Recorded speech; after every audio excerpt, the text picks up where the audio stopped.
Hello, everybody, and welcome to the newest indoor adventure in Ghosts of Saltmarsh, The Styes Part 2. Today is March 26th, 2020, and you are loved. And that is a very important thing that we like to remind each and every single one of our viewers and listeners at the beginning of each and every single one of our games. If this is the first time that you are joining us, consider going to youtube.com/indooradventures, where you can catch up on all of the VODs of all of our previous games for either the rest of this session or our homebrew campaign, our Waterdeep campaign, Curse of Strahd.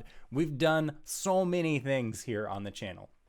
And if you are more of an audiocast type person, consider going to anywhere audiocasts are made available for free. You will find us there under the same moniker. If you already support us with Twitch, YouTube, audiocasts, all of those kinds of things, consider then going to patreon.com/indooradventures, where you can gain access to an after show that we do called Nights in the Courtyard. And until this whole thing blows over, all of our Nights in the Courtyards are going to be up available for free. So hey, if you want to ask us a question or anything like that, consider joining us on our Discord. It is the easiest way to ask us questions in our Questions for the Courts chat, or if you post it in the chat to the side, hopefully somebody will be able to catch it, but chat goes by pretty quickly. Yes, this way. It chats over that way. Other than that, hey, we also have a merch store set up. So if you want any blankets, throw pillows, t-shirts, mugs, posters, hell, even a shower curtain, we got all sorts of stuff for you. You just got to go to indooradventure.redbubble.com. That is Indoor Adventure. There is no S at the end. But that is it for my spiel. So let's get into it. Hey, Dingo, who you playing today? I'm Dingo, she, her, and I am playing Hish Sungard, the half-orc fighter / dad, he, him. Yo, what's up? It's your boy Reeves, he, him, and I'm going to be playing some Ulman Dark and Ham, who are a dagger and a slime. Use he, him, and they, them, respectively. Hey! I'm Cyber. He, him. I play Albus, not Clash Bard. That was way long ago. He's a semi-hybrid sorcerer and also bard. He also uses he, him. He is an apolith. With cornea virus. Hi everyone, I'm KyleWithAnN, and tonight I am playing Jilfa'en Lyrandar, the prodigal daughter. We both use she, her pronouns. And I am the Indoor Adventurer, he, him, and tonight I shall be your Dungeon Master. So, last we left off, our group finally made it to the country of in the city of Moran, now colloquially known as the Styes. Upon your arrival, you ended up rescuing a old man by the name of Master. I honestly forgot Dorian? his name. No, it wasn't Master Dory. Rephram. I wrote it down. Thank It's Rephram. you. Yes. You have rescued Master Rephram from getting the shit kicked out of him by a series of 13-year-olds, and thankfully he was able to give you a rundown as to the events that have been happening here in Moran. One of the things primarily that has been on everyone's minds was a fellow known as the Lamplight Killer. It was a string of murders that all took place at night in a very particular part of town, and the killer was caught. Or at least that is what people would like to believe. This killer was none other than one Dorian Pembrose, an individual that Jilfa'en actually has some mild history with. But Dorian was being held in the Hopener Asylum in the city of Moran. And upon investigating this asylum, Albus, Hish, and Jill all ended up discovering that there was something else at play. There were images of tentacled creatures, others looking like large squid-like creatures, which our sailing companions were able to identify as some sort of kraken-like creature that seems to be hovering over a depicted skyline of Moran. Now, Ulman was not there for this interaction because he was busy making dinner, as your group had actually invited the Lyrandar family to dinner aboard your ship, Triumph. So that is where we are going to be picking up from where we last left off with our 3 in the asylum. As you guys have now noticed and kind of, or at least taken note of the situation as a whole. I think where we last left off, we were going to attempt to scry on Sgothga, if I remember right. Yeah, I just minor illusioned what I think. What's Sgothga? An aboleth? All right. So, with that, if you would like to attempt to scry on them, who has the scrying spell? Was that Jill? Me. Okay. So, Jill, what does the scrying spell require? Let me see where I can find it. Right here. Let's see. You can see or hear a particular creature. You choose. Okay, well, I guess what it requires is 10 minutes casting time.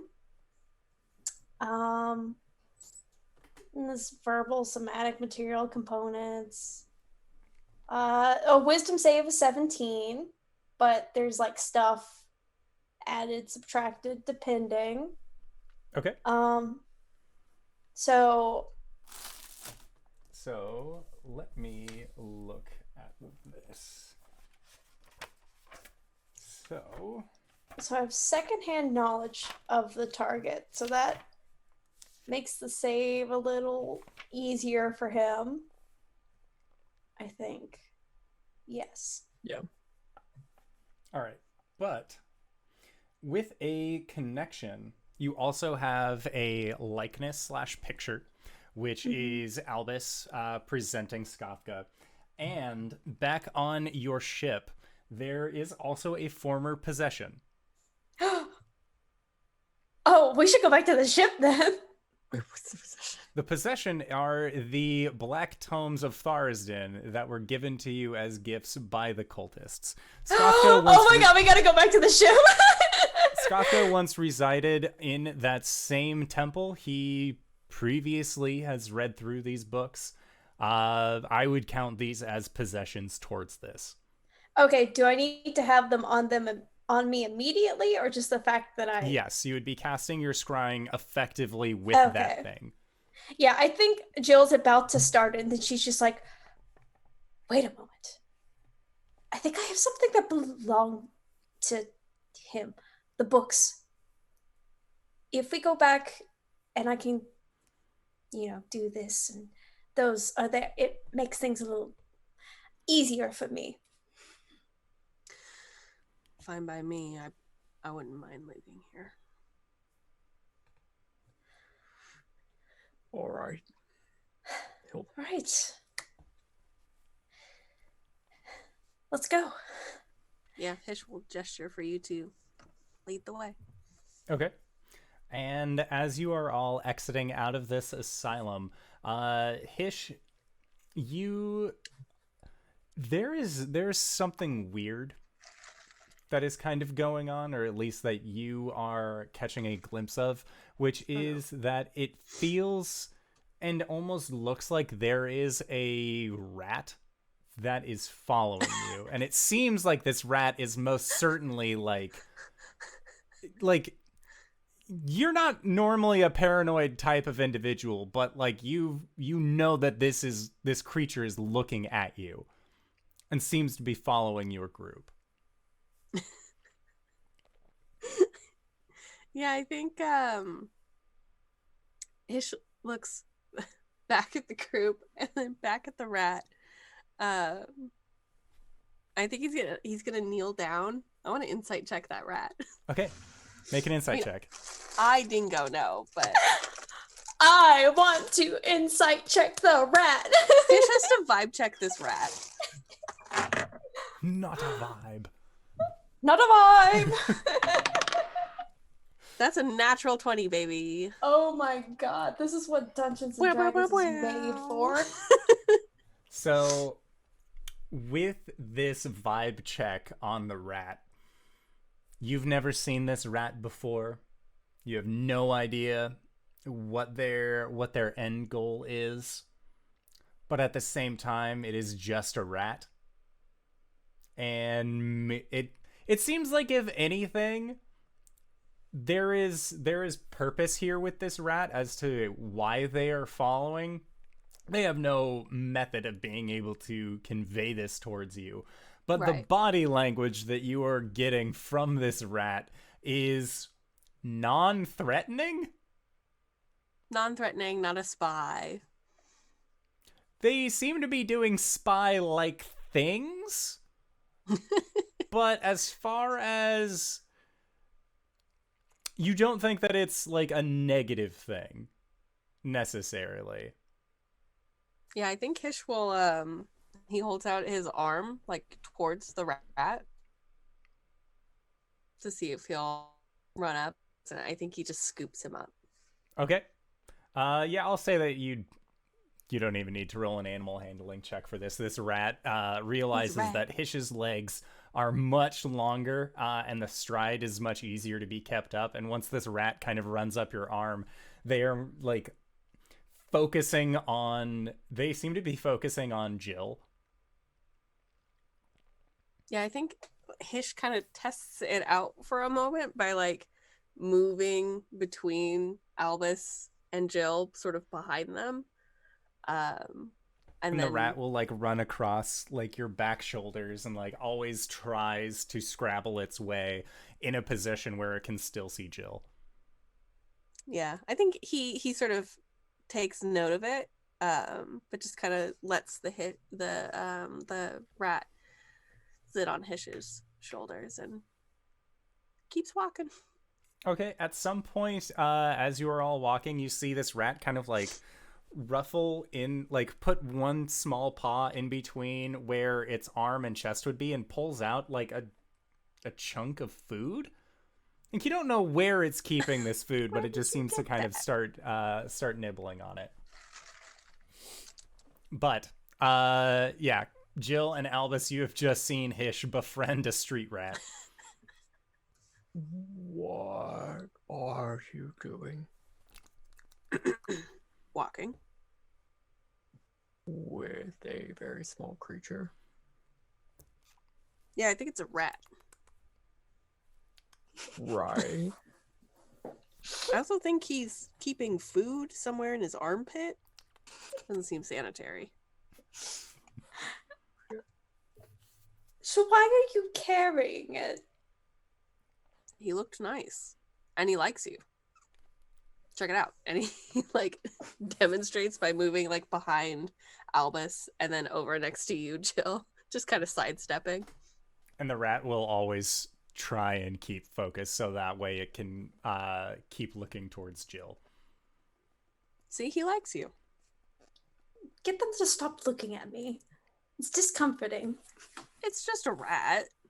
He's kind of cute, don't you think? You were just talking about his meat pockets. I don't know how cute that is. I mean, maybe not cute, but slightly endearing in a kind of weird, gross way. I'm gonna mind link with the rat. Can you ask him his name?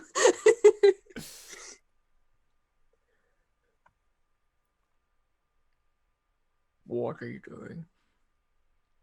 Following. Following whom? And then with a small rat hand, it will point over towards Jill. Why? And it says, was asked to. Promise food. By whom? Shrugs. And then They will try and send you an image back of the individual that then asked them, but they are a rat and rolled very low. So it is a tall figure. They have a head of hair. The color is brown. It's like a grayish color, if anything. There's not really a whole lot of color that's being portrayed here. But it is a relatively tall figure with longer hair. So not a big fish. It tilts its head. I'm okay with that.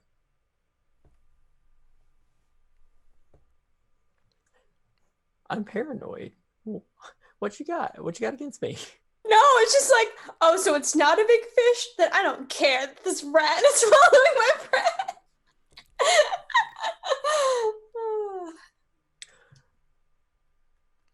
So yes, you have gained a new rat companion. Do you have a name? It says Ches. His name is Ches. What? Are you a boy, girl, in between? Elsewhere? Ches just sort of like looks at you. Shrugs. It's not really sure what those terms mean. Their name is Ches. The rat? Yes. Oh. Hello, Ches. They're following Jill because they were promised food by a tall person with brown, gray, somewhere there, hair. That really narrows it down. The creature is incapable of complex thought. Well, I guess we'll just keep an eye out. Yeah, that's kind of difficult here. Yeah, I think I need to get better glasses. Or just Let's get just my keep moving then, shall we? Okay. Yeah, we're walking and talking. Alrighty. And so as you are walking and talking at this point, you are getting close to the docks once again. Ulman, what have you been preparing for the dinner that you had promised to set up? So Ulman has prepared a nice, some nice seared wine glazed steaks with some buttery mashed potatoes with some chives and garlic, and some baked asparagus seasoned with lemon, a little bit of salt and pepper. Nice. Sounds really delicious. And of course, a classic style cheesecake with a chocolate swirl on top. nice. All right. So, as the rest of Team Salt Bay is getting close to your vessel, everything smells terrible in the Styes, except for the smells that are coming from your ship. It actually smells pretty pleasant. And Ulman, Is the rat just going like hog wild? Oh, it is like running in circles around your shoulders and kind of like running down your breastplate and then back up. Like they are very excited about how good it is smelling out here. I like to imagine Hish is getting on the ship just doing this like weird shuffle wiggle as this rat is running around. What is wrong with you? The rat's really excited. Ches is really excited. Maybe get them off of your body? Well, then I might lose them. And that would be bad. Well, clearly they're following Jill for some reason. If I lose sight of him, then... And we don't think that that's bad, right? That like a rat was bribed to follow me. We don't... Nothing suspicious about that to anyone? Oh, it was absolutely suspicious. I don't think it's suspicious. You said Is it common for people to bribe rats to follow people? I don't think it's bad.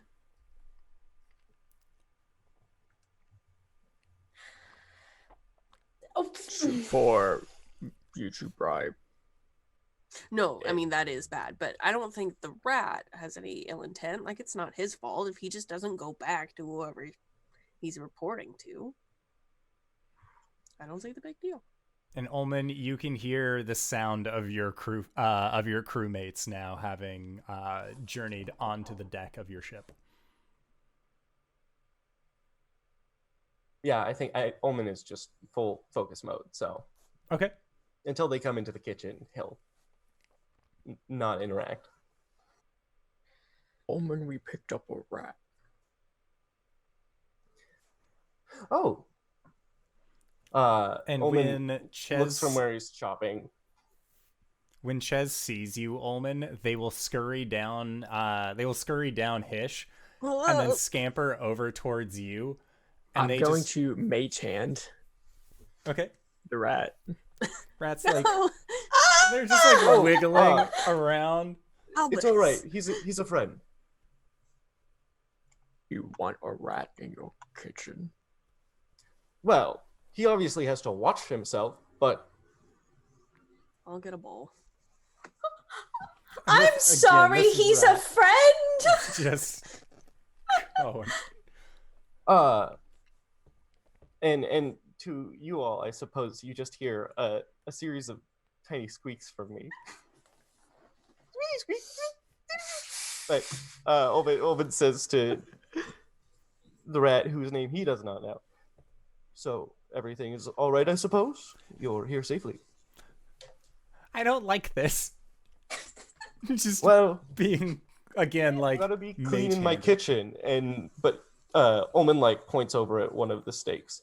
You're getting a nice big piece of that, so They stop wiggling entirely, and you hear the sound of like water against the ship deck, but it's really just like drooling rat. Oh, gross. Oh. And they are just like floating mid-air, just drooling, looking at one of these large steaks. He's just gonna try to take Ches from the mage hand, and he's put together a little bowl of water, and he's gonna wash this rat. His spectral tentacle just drops him next to you. Ugh. Not the rat and the dropping in the drool, the tentacle. My sanitary tentacle. Ulman, were you the one who bribed this rat to watch me?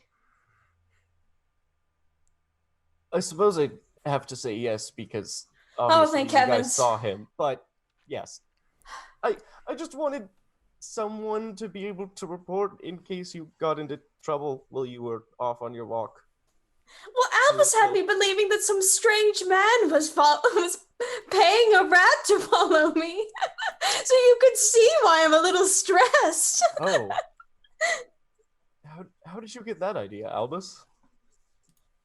I talked to the rat.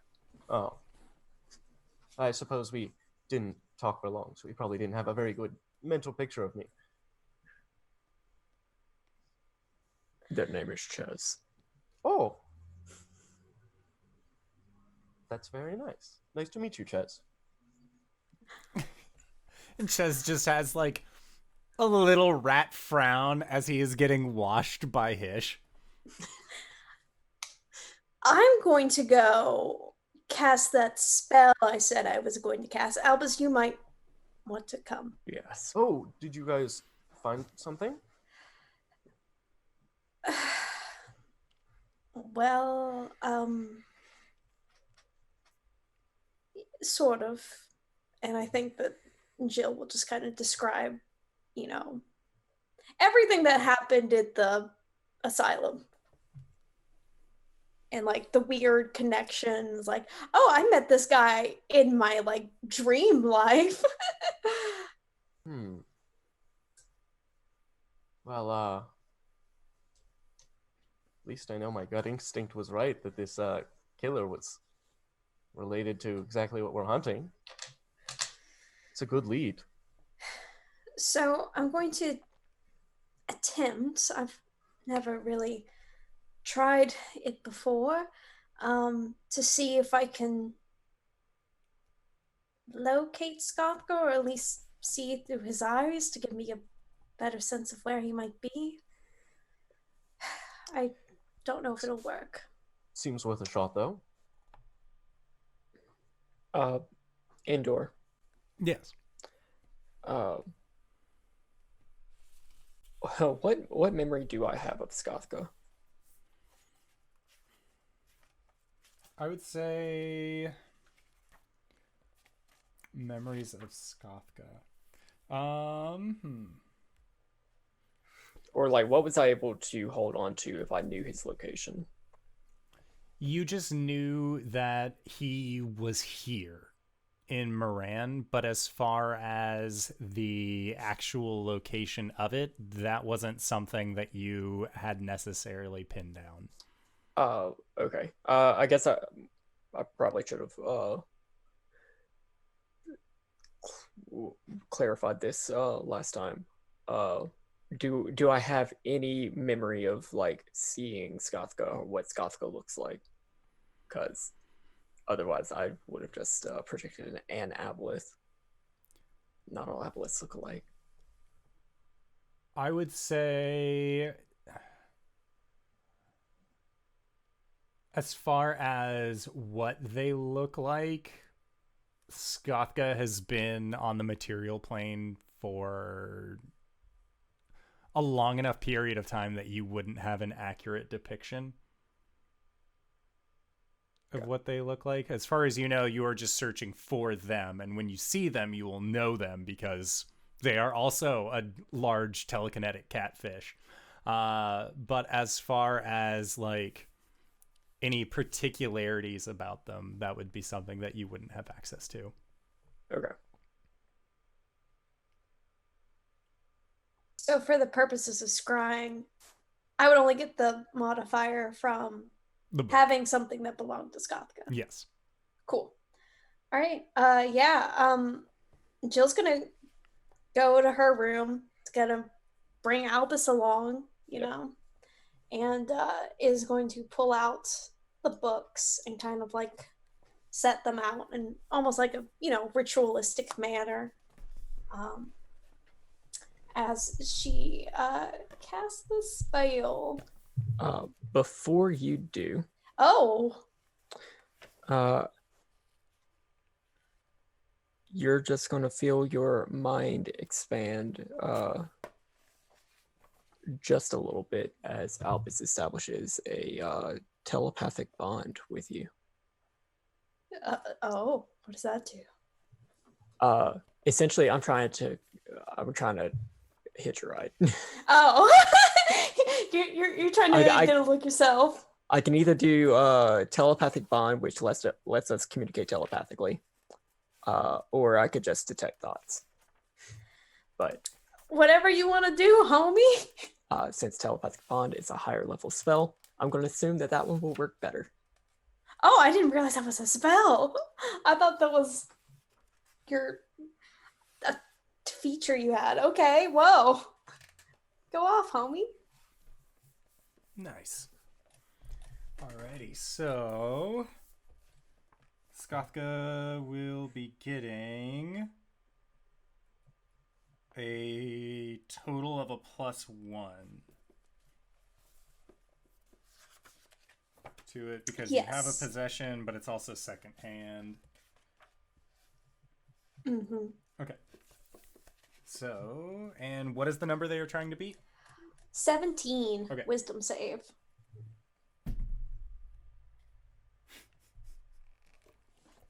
That is a natural 1.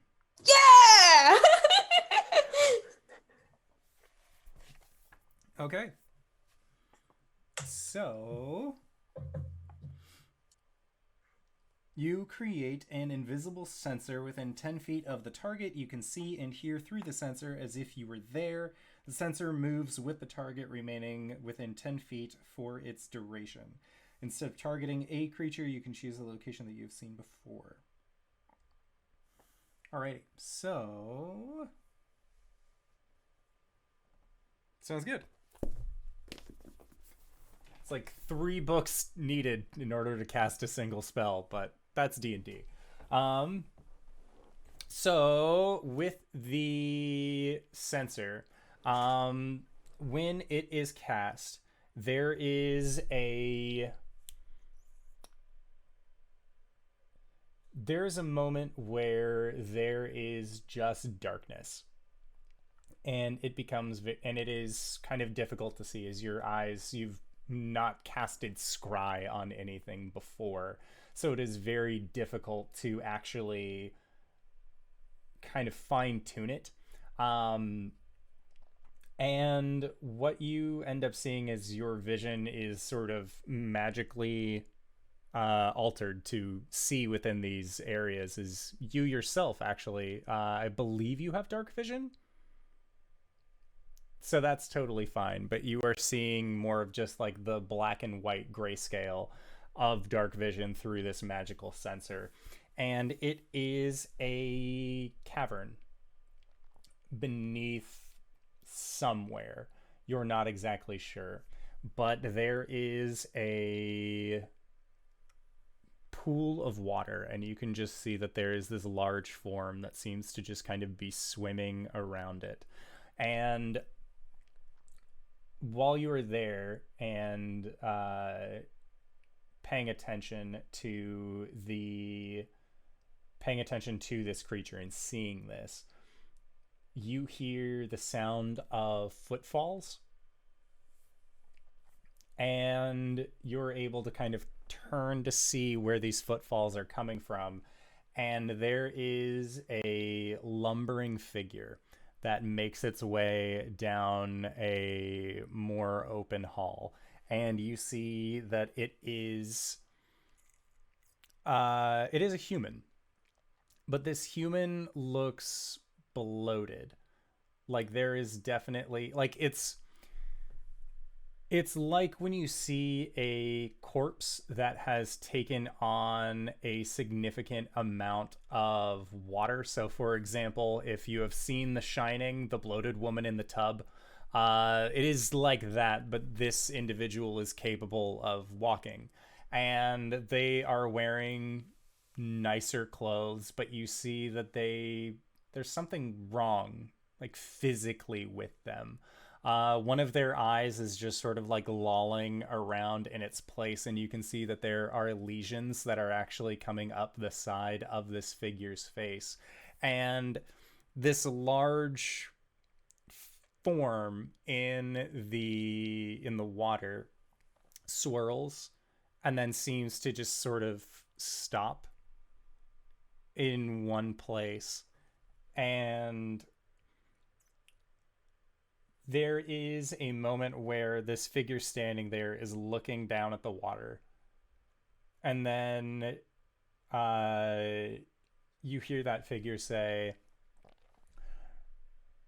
"No, everything is still the way that it should be.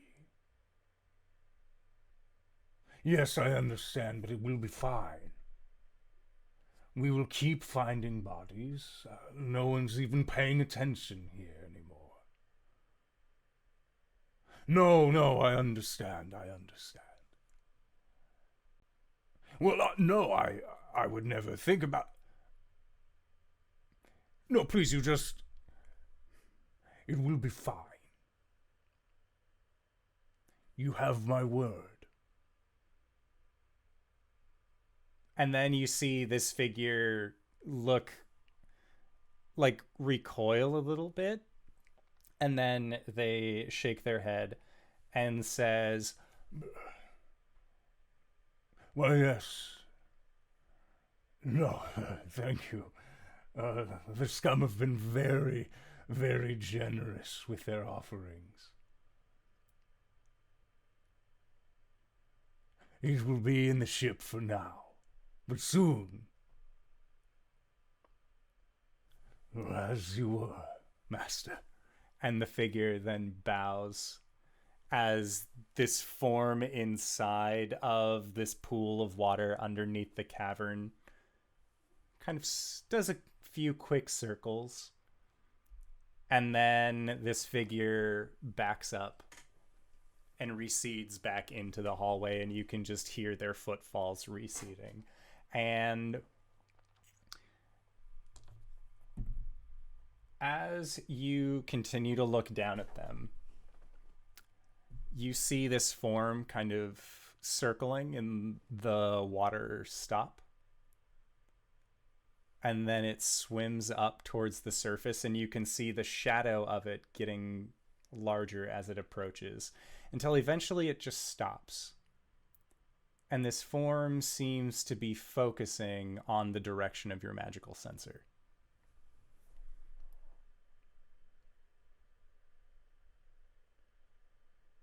Do I get a better look at the form, or because it's come out of the water? It has not come out of the water. Okay. It is still staying underneath this dark, brackish, mucky-looking water. But you can just see the shadow of what looks like a large fish that has tentacles that recede off of the base. Much like the drawing that you had seen on the cave on the wall of the asylum. All right, let's shut that shit down. Okay, so zip zop zoop, getting the fuck out of there.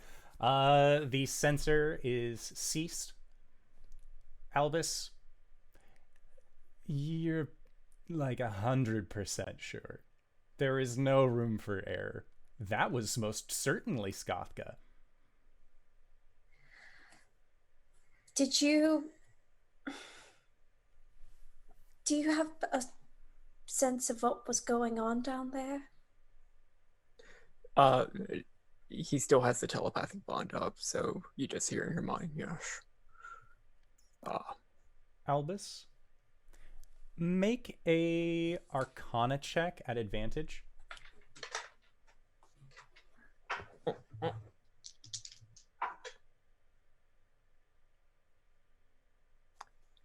22.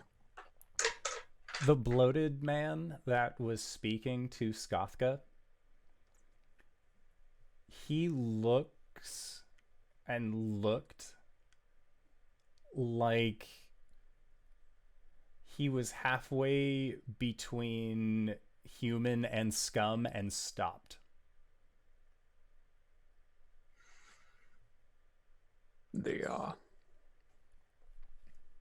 thrall, the person going up to talk to him, he looks like he was almost completely transformed into, well, a thrall, a full-on thrall. But apparently Sgothga has another use for him.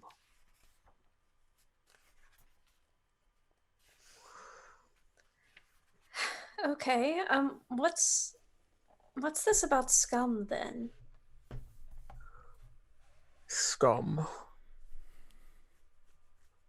What happened whenever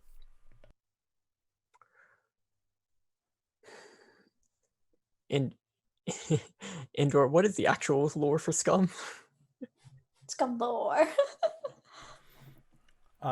So it is effectively an aboleth is able to when anything from the far realms is present, there are always distortions, there are always changes that end up occurring. With scum, aboleth end up needing servants. Sometimes these are chul. Most of the time, these are scum.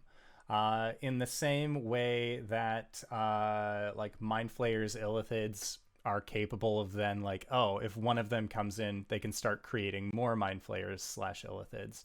When an aboleth shows up and they need more resources, they need followers, it is very easy for the aboleth to then begin to change the things that are around them.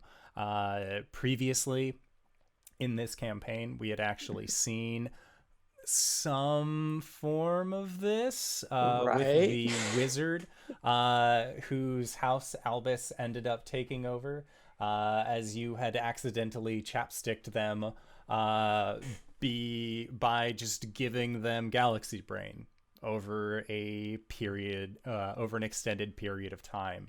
This kind of thrall-like effect will then have a physical change on the person that it ends up affecting, as well as kind of deteriorating their mental state until they are just a servant for the galaxy fish. I will tell Jill all of the lore.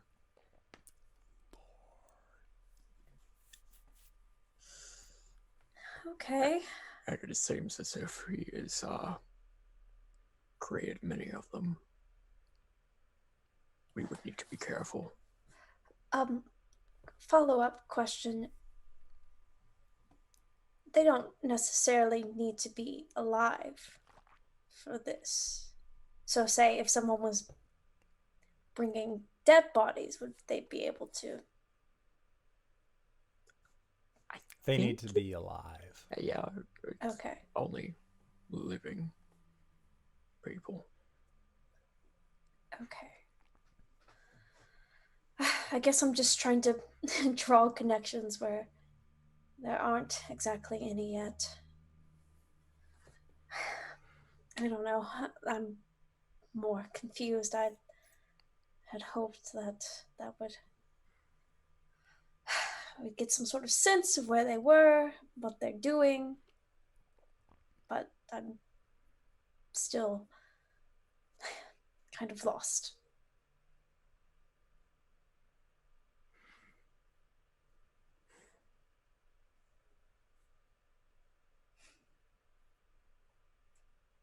Nope, I don't have anything. But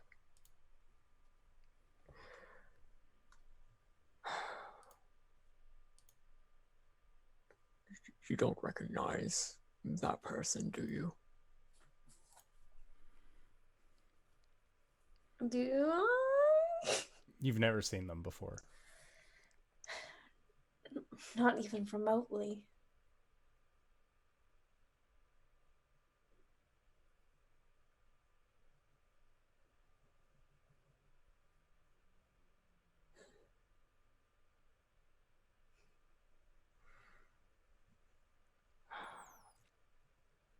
I mean, if nothing else, we've seen him. Maybe.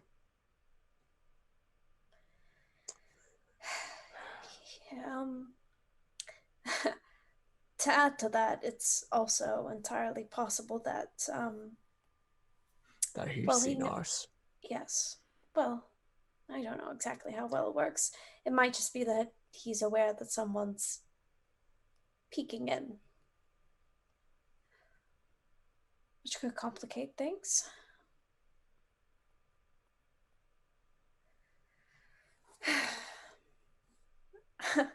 I don't know. I don't know how all of these pieces fit together. I don't know how to solve these problems. I guess it's going to continue to stay that way.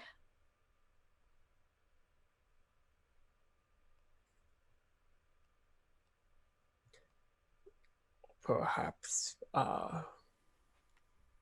somebody in your family will have at least seen this man. The dead corpse, the thrall man. I mean, if somebody's walking around like that, I'm pretty sure it'd be hard to forget them. It's something we can do at least.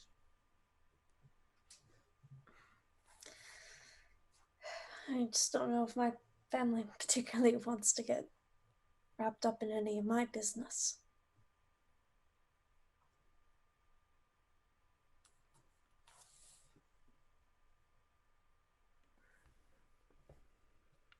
How do you feel?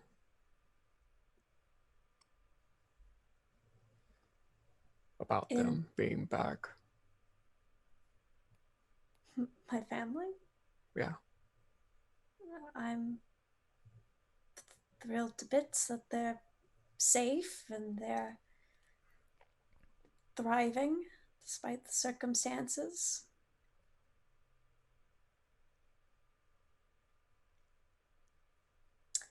Yeah, that gives me a sense of relief.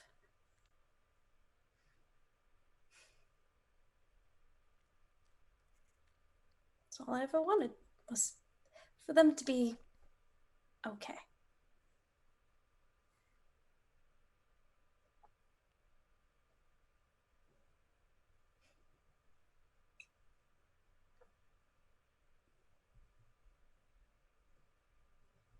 Okay. Why do you ask? I just want to know where your head's at.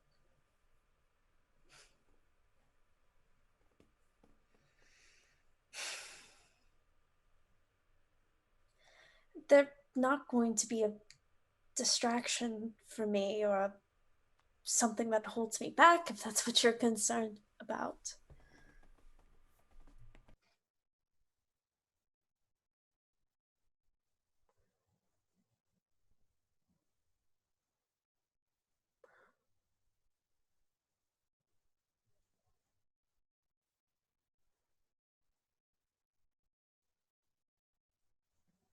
No, that.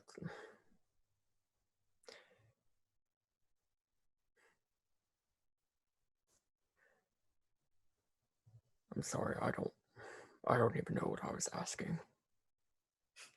I just wanted to check in on you, I guess. Oh, Sorry, I know I've been very focused. no, I've misinterpreted. I'm fine. Really.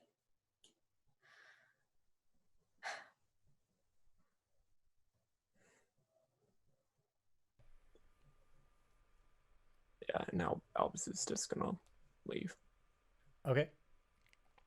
And as you are opening up the door to head out, you actually hear voices that seem to be calling out in an inquisitive fashion. And Jill, you recognize the voices calling out as your family members. They Okay. are... there's just, Jill! Is this your boat? I think Jill's gonna Hello? take a minute to, like, alone in her office to, like, close her eyes and kind of, like, breathe in, smooth her hair back, put the books away, and then she'll walk out onto the deck. Is that her dad? Before you walk out, you do hear the sound of pen against paper. Okay, I'll just check real quick. Okay. Just real quick. And the message says, you're going to do fine. I think she'll, like, bite her lip, and just, like, close the book and put it away. There goes Jill, always talking to her boyfriend whenever she needs to be checking on her family. Yeah, she'll step out onto the dock. I imagine that's her dad doing all the hooting and hollering. Oh, yeah. And looking down, you see the mother Lyrandar, Feyrora, who has put on fashionable garb. Not too fashionable considering the neighborhood that everyone lives in. It's not going to be ostentatious by any means. But Jill, you know that this is the equivalent of a Sunday's best. Your dad, bless him, he's always just going to be wearing jeans. Like, it doesn't matter the situation that you find him. Who says that fashion and comfort cannot coincide? And then you also see your brothers. You see your older brother, Maros, who is... If you didn't know any better, you would swear that Hish, Ulman, and Maros all shop at the same store. As Maros also kind of has the more like flowing white shirt, a little bit baggier pants. They actually have a bandana on as part of their whole sailing gig, but they're sort of looking up onto your vessel and just kind of nodding to themselves. Like you can see them mouthing, "Nice, not bad." Like as they look at it, and then you see your younger brother, who is actually the tallest of your siblings, and they just sort of have their hands in their pockets and are looking at they look at your ship and then look at all of the other ships, and they like kind of mutter something under their breath. You're guessing that it is probably in response to something that Maros is saying, whether about like, well, my ship's cool too. Like there is always your youngest brother, Rynan, always definitely had that the mentality of he is capable of having his own things, and his things can be nice too. Like he doesn't have to get hand-me-downs. He can have other stuff. And Feorora, with her hands behind her back, looks up and says, "Permission to come aboard?" I think before she responds, she kind of just like tries to connect with Triumph and basically convey the sentiment, be cool. Be just so cool. Just level, normal ship, please. Don't breathe too hard, essentially, is her thoughts. You feel the groaning of floorboards beneath you that seem to that occur in acknowledgement. Jill will say, "Well, I'm not the captain. I'm not sure if I'm supposed to get permission to come aboard, but come along." All right. And with that, your familial unit ends up making their way up the ramp onto the actual deck of the ship. And Hish, you can hear the sound of at least 4 other people making their way onto your vessel. It has taken some time to give Ches this bath, as they were not wanting this. They didn't want the bath. There was the promise of food involved. But you're pretty sure this rat has never received a bath. That wasn't the equivalent of them just swimming through filth. While Ches is receiving their bath, Ulman prepares a tiny plate, not quite dollhouse, but a teacup saucer with a full plating of the spread of food, just very small portions. And he sets up a small table in the storeroom, out of sight, with a little tablecloth over it and a candle, and puts the plate there. Okay. Cry. This is so good. This is that wholesome content. Animal Crossing brain. So, Ches, being an actual rat and not like a Disney's Ratatouille rat, you have the tablecloth, all of the plating's nice. They just crawl over the table, like they aren't going to swivel around it. The little candle gets knocked off. The tablecloth kind of spills off to the side, but they are just going to town on the food that you have presented. They are very happy. And once they have eaten their fill, you just see them kind of flop on their side, their eyes close, and you can hear tiny little snoozles coming from Ches. Oh my god. What color is Ches? Ches is a gray rat. It's Okay. gray, brown, it's not brindle pattering, but it is a rat. If you have ever, okay, for your mental picture, did you ever see the video of the pizza rat The rat that stole the entire slice of pizza in New York and then like dragged it down to the subway. Yes. That is Ches. Let me look up pizza rat. It's a good Now I just rat. gotta look up to look again. Oh, Ches. That is Ches. You have just had like this tiny little plated miniature setting for them. I will say, because Ham is capable of creating objects via the powers of being a Who Man, after about 10 minutes it just disappears and you don't have to worry about cleaning up after your small rat friend, your newest crew member. But they are currently asleep in the storeroom after you have properly fed them. And you hear the sound of the family Lyrandar making their way actually onto the deck of your vessel. Ulman looks over at Hish and... You ready? Absolutely not. Let's go. Oh, great.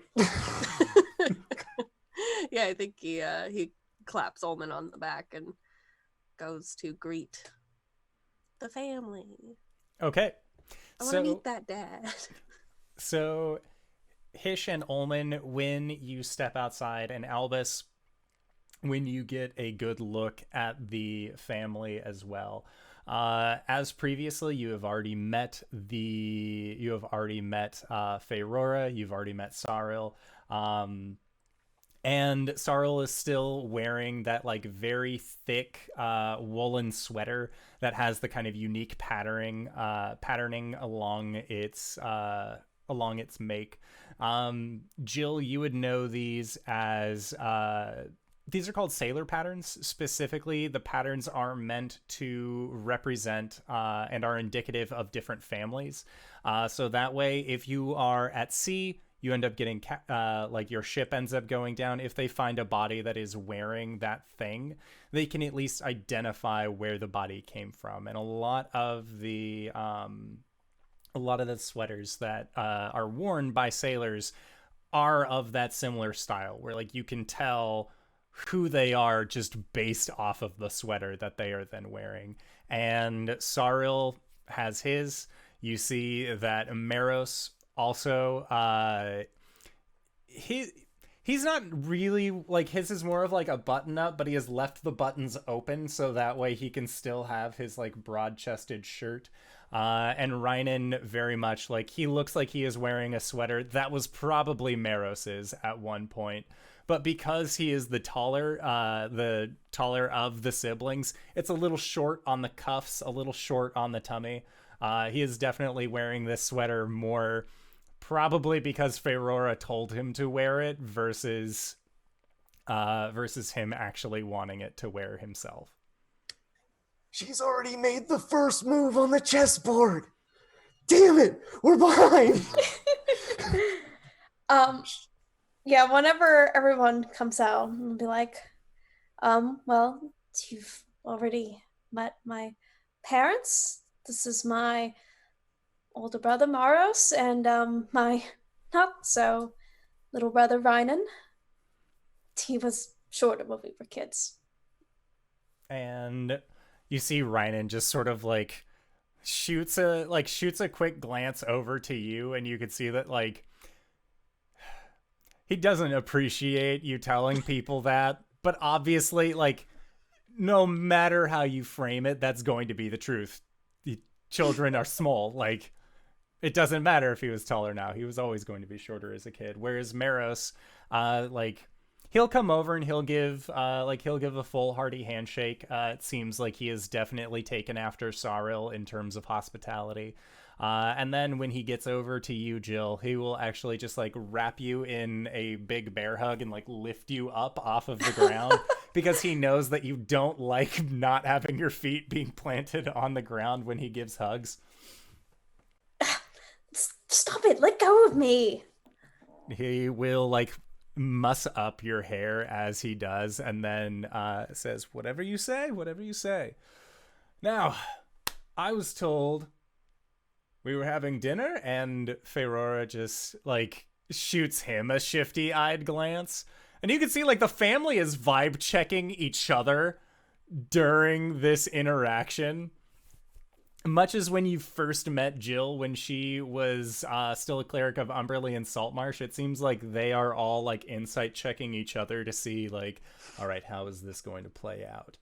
And at this, Feyrora says, Meros, quiet. I'm sure that there will be plenty of time for dinner. This is a rather spectacular vessel.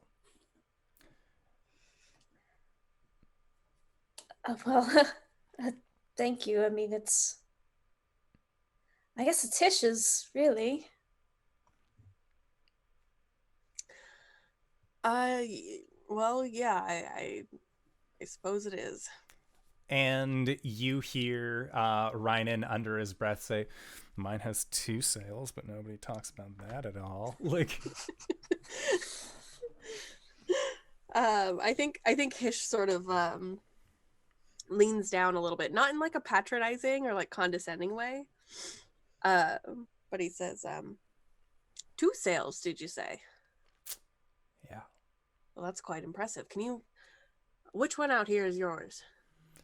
And he will point, and you can see kind of farther off along the docks that there are a cluster of larger ships that are kind of separate away from where your vessel has been docked. And he will say, it's that one right there, 3rd in the fleet. And he will kind of point out where his ship is. And you can see that it looks like it might have 2 masts and 2 sails, but it looks a little run down. There are definitely like some barnacles that are growing along the bottom of it. He's not like taking the best care of this. He's more focusing on like the actual functionality of the ship. Mm-hmm. Yeah, I think even so, Hish will whistle and say, she's a beauty. And then Meros kind of like elbows you. You think that one looks nice. And he points, and you can see that there is the one 3-masted vessel that is over off to the side. The like sideboards all look immaculate. It looks like it has actually been very well kept up. And Meros says, that one's mine. And Rynan will just like give him an eyes full of daggers.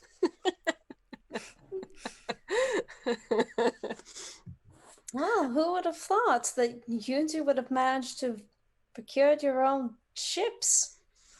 I'm impressed. And Meros looks like he is about to say something.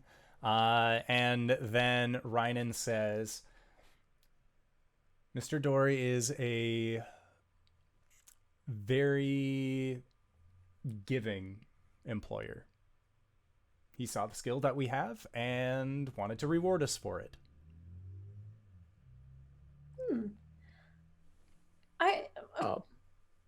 Allow me to quickly interject. While this introductory conversation is having you all, like all 3 of you, start to feel your mind expand just a itty bitty bit. Everybody take a bardic inspiration die, 1d6. Everyone needs bardic inspiration when dealing with a family. I wish I had bardic inspiration when dealing with family. Yes. Same. I've heard a lot about this Mr. Dory. He seems rather generous. How did you come to be in his employ?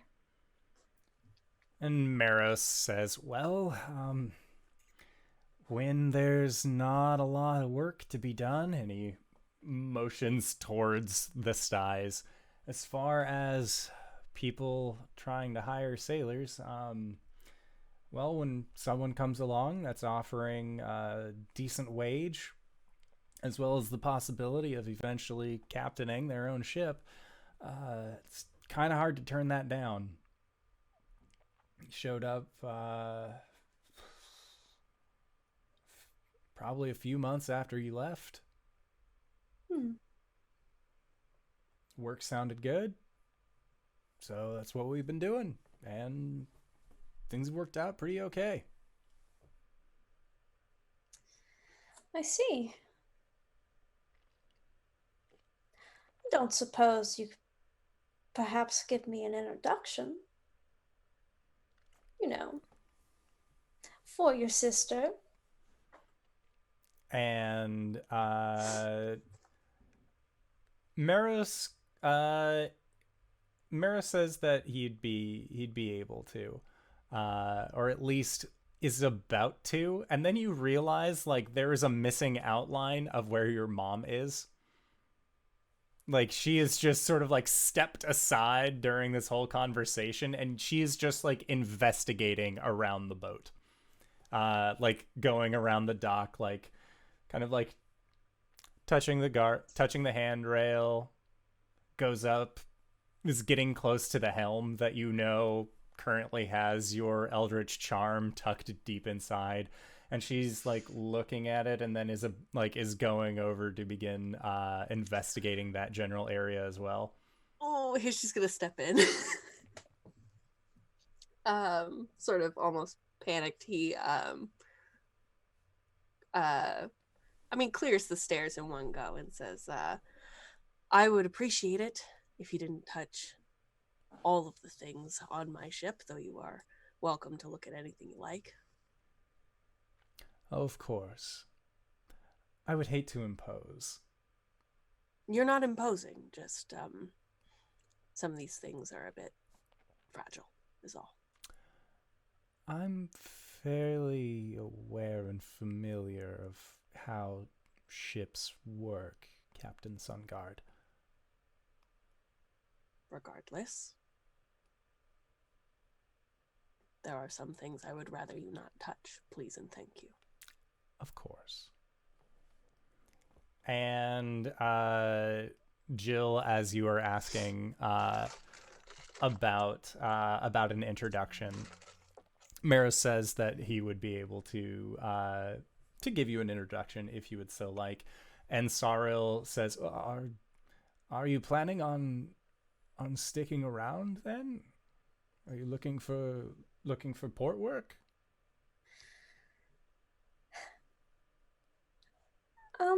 Well, I'm kind of getting to the point where I'm growing tired of being an adventurer or a contract worker, and I think, well, coming back to my roots would be a nice change of pace. And Maris, he seems happy about it and says, well, if you're looking for a place, you're always more than welcome on my crew. Thank you.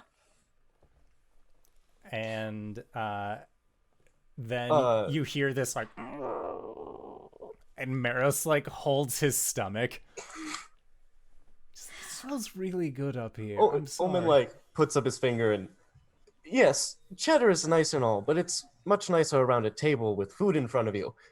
I have everything ready. And at that, you can usher everyone into the dining area, as it were. Excellent. And make a performance check. How well can you plate this food? How well can you present it to the family Lyrandar? Yes. Will you be chopped? Yes. This is all my interests combined. Can I get a 24 up on the board? Damn. Holy A shit. 24? Hell This is yeah. some fine fucking dining. Read through all the Dragon Stew supplement. Yes. So, I perfectly paired all the drinks. The plating couldn't be finer. perfectly sauced to perfection thanks to my salting pot. Oh, all of it's incredible. And Feyrora, who you were expecting to be the harshest judge, she says nothing about it. Can't find anything to say. More like it. Yeah. That's the best we can hope for. Just dejected silence. Yeah. She is not really saying much of anything. She's Can I vibe check this woman? yeah.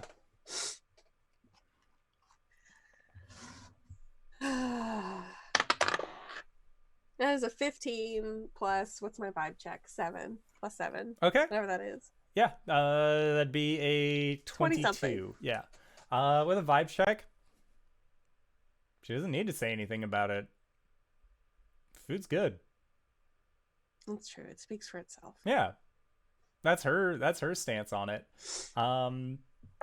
And dinner is going by relatively uneventfully. And Maros is kind of taking it upon himself to fill you in, Jill, as to everything that's been happening here in Moran since you left.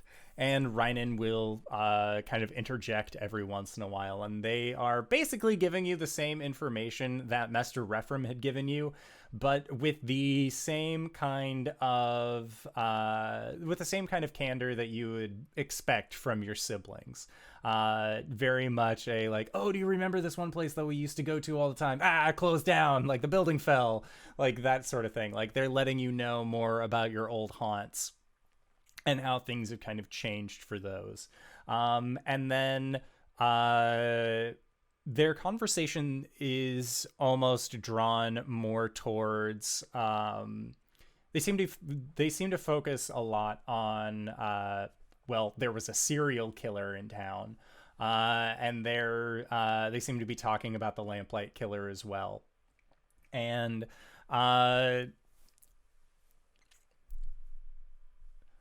as they are discussing it, Feyrora just doesn't really seem like she wants to talk about it at all. Like this has probably been the subject of conversation at their dinner table for far too long. And so she's just maintaining silence about it. And your father, Sarl, is like, as they're bringing up the Lamplight Killers, be like, so what was it like in the Sword Coast? Like tries to deviate the conversation, but it always seems to go back talking about these things. And Maros says, like it didn't used to be this way. Killer on the street, it wouldn't have gotten to this point. And Reinen kind of interjects and says, well, what are you talking about? We live in the Styes. It was always like this. And Saril, like when he says the Styes, you can see that there is like a twinge of regret on your father's face. Like this isn't the Moran that he bought a place to live in. He's been here for a while, but hearing one of his own children call it this is almost painful for him. And Maros says, well, I mean, it's, they're doing their best. Although I heard that there's like an imposter or a imitation killer or something like that going on. And at that, Reinen rolls his eyes and just, they hung the bastard. All right, it's done. It's fine now. It's finished. It's over. And Maros says, well, that's not what I heard. I heard that they didn't even try and clean up the area after the last one had died. And Reinen, again, just sort of like tries to almost brush it off. Be like, look, the city council is doing everything that they possibly can. You know that Mr. Dory is doing his best to clean up the streets. And Meros scoffs a little bit and says, I wouldn't say necessarily cleaning up the streets, given the state of the rivers around here. But and before he can even respond past that point, Reinen says, he's your employer. You could at least have a little respect for the man who gave you your 3-masted vessel. And Meros is kind of like taken aback. This seems like it's a very sharp thing for Reinen to say. And you knew, and you know, Jill, that Reinen always had kind of a sharper tongue. Like he wasn't as tactful with the way that he would present grievances. He doesn't have time to shout through 2 other siblings about how much he hates certain things. He is just going to let you know the situation as a whole.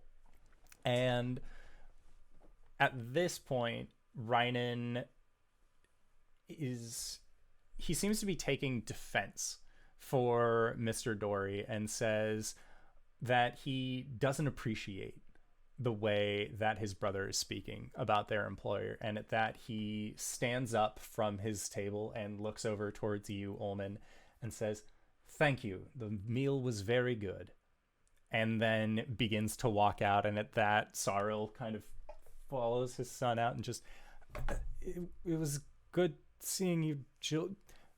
You know where to find Reinen. And he stands up and then follows your brother out. And Meros, you see, looks a little dejected. And it was very delicious, thank you. And he will stand up, and you see that, like, if you don't stop him, he still had some on his plate, and Reinen had some on his plate, and he just sort of like takes out a handkerchief and like scoops some on, makes himself a little to-go bag. I think Ulman like gets up from his seat and goes and pulls out like some to-go materials that he has, Like a little pot. yeah, and he also packs up some of the cheesecake. And when Meros sees the cheesecake, like, you can tell his mouth is watering. It's one of those just like, thank you, but it comes out as like, thank you for all of this. Of course. It really was the best meal I've had in a while. That wasn't just fish. And he'll come over to you, Jill, and he'll kind of give you like a sidearm hug. He'll kiss the top of your head and just say, I miss you, sister. It's good getting to see you again. And he will make his way out as well. And you see that Feyrora is sitting alone at your table.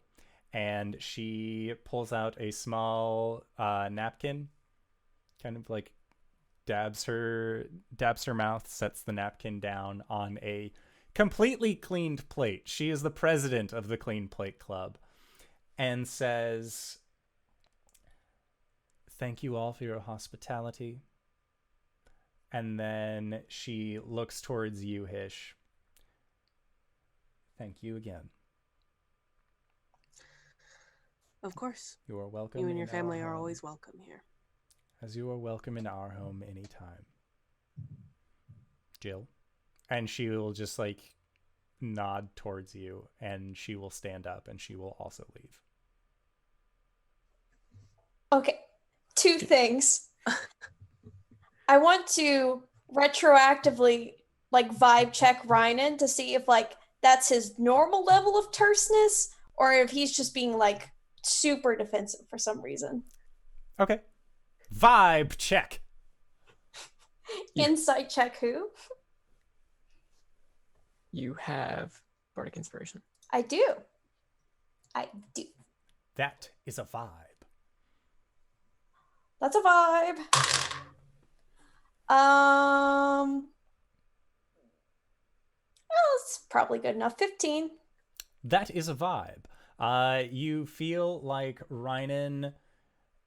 This is a little bit more on edge than Reinen typically is, but based off of your interactions that you've had with him, your ship is in a better state than his is, even if his is double-masted.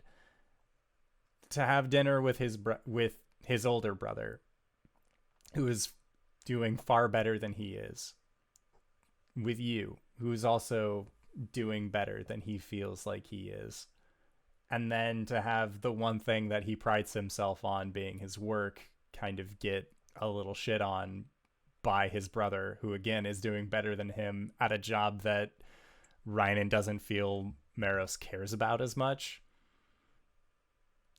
He's just being rubbed the wrong way. Okay. I also want to vibe check my mom to see if those vibes have improved. Okay.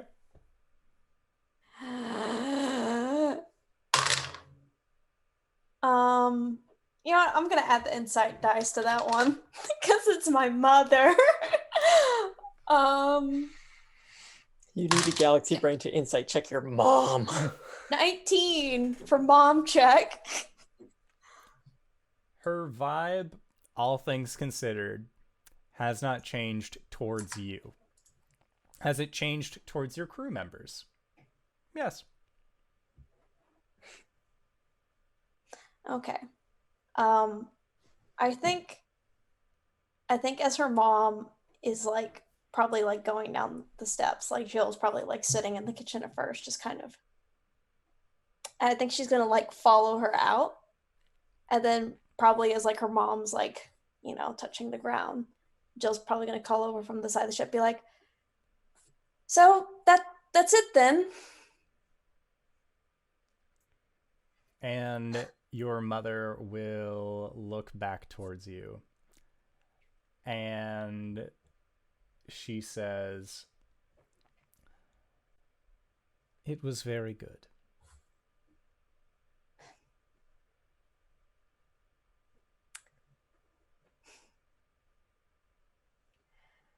Well, I'm glad you enjoyed dinner, but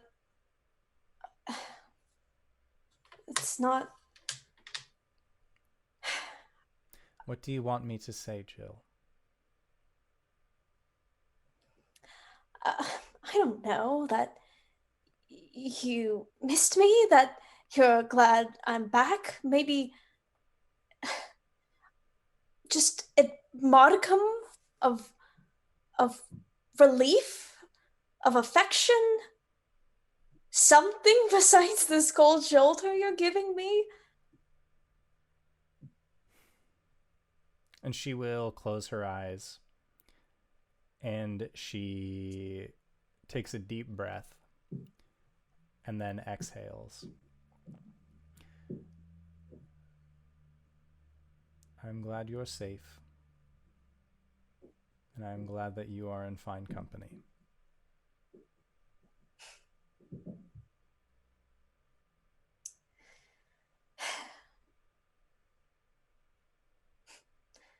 Suppose I'm asking too much then. Very well. I don't want to bother you. Our door is always open. And she will nod towards you, and then she will walk away.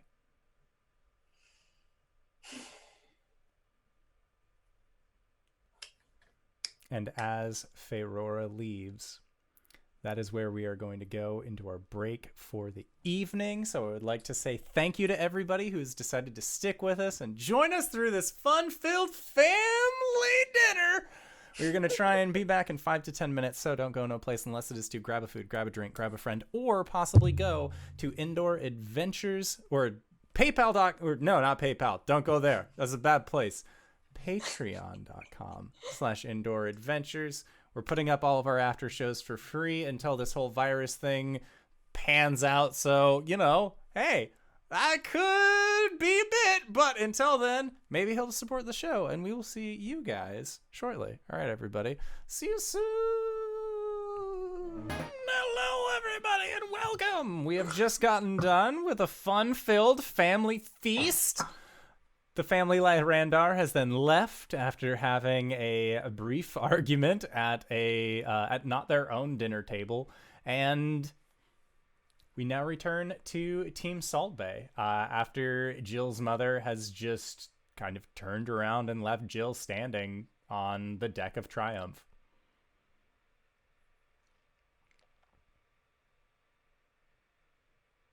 What just happened? That was something. I apologize. That's it's family. Ah, I don't know what you're apologizing for. This, like, none of this seems to be of any fault of yours. Yeah, it's incredible. We didn't do anything.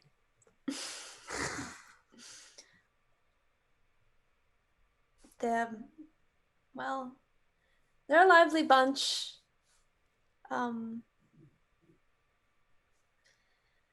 Why, I mean, you know them better than any of us do. Why such the reaction? To I mean, your little brother. Why did your little brother, like, go apeshit? he Sorry, I'm just laughing. I just realized that Albus said ape shit.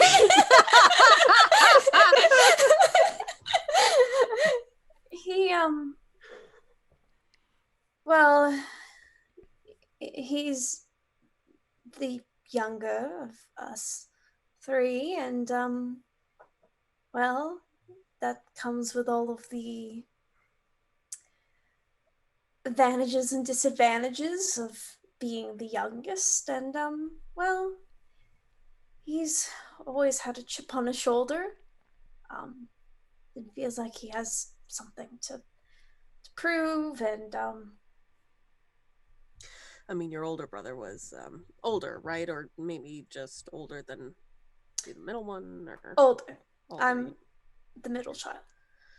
Yeah, your older brother seemed very quick to point out those 3 sails. So I can kind of see it. Yeah, that's Maros doesn't mean it intentionally, but although I will say it's more of a response than Ryan usually has. But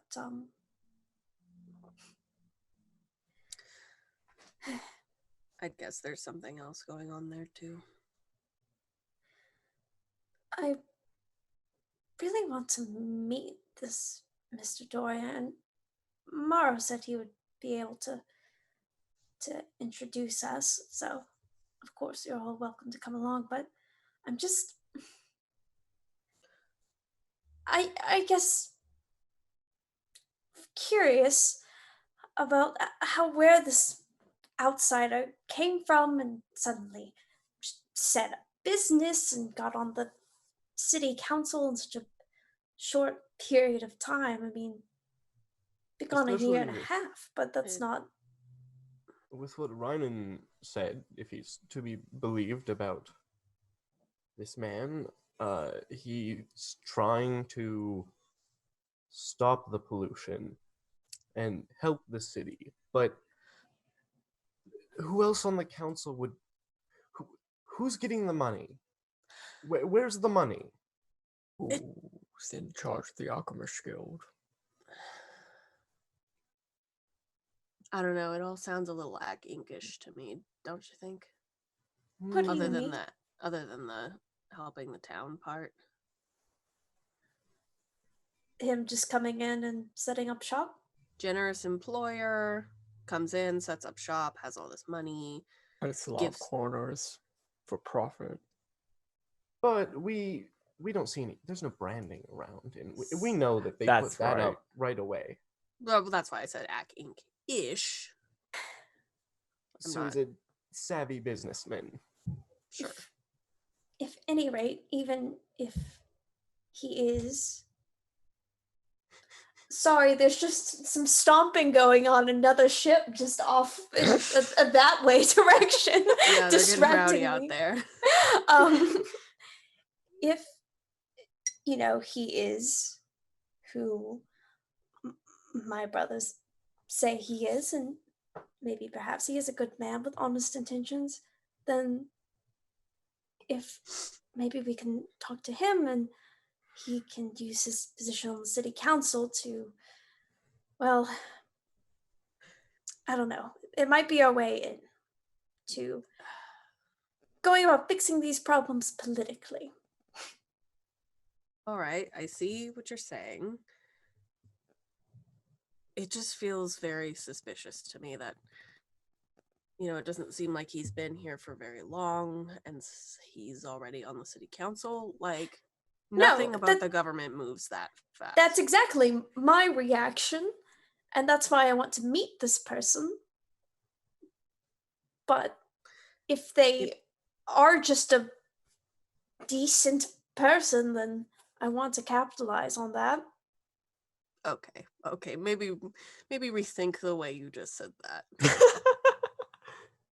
I do see where that might be considered a little transactional. But besides the point. I think it might also do you some good to talk to your brothers individually, too. Yes. Imagine that would require going back home, though. At least in some sense. Or to their ships. I mean, we've seen them. We know where they are. That's true. Can't believe he gave them their own ships. What was he thinking? Well, they seem to have done good by them so far. I mean, your little brother's ship could use a little bit of detail work, but...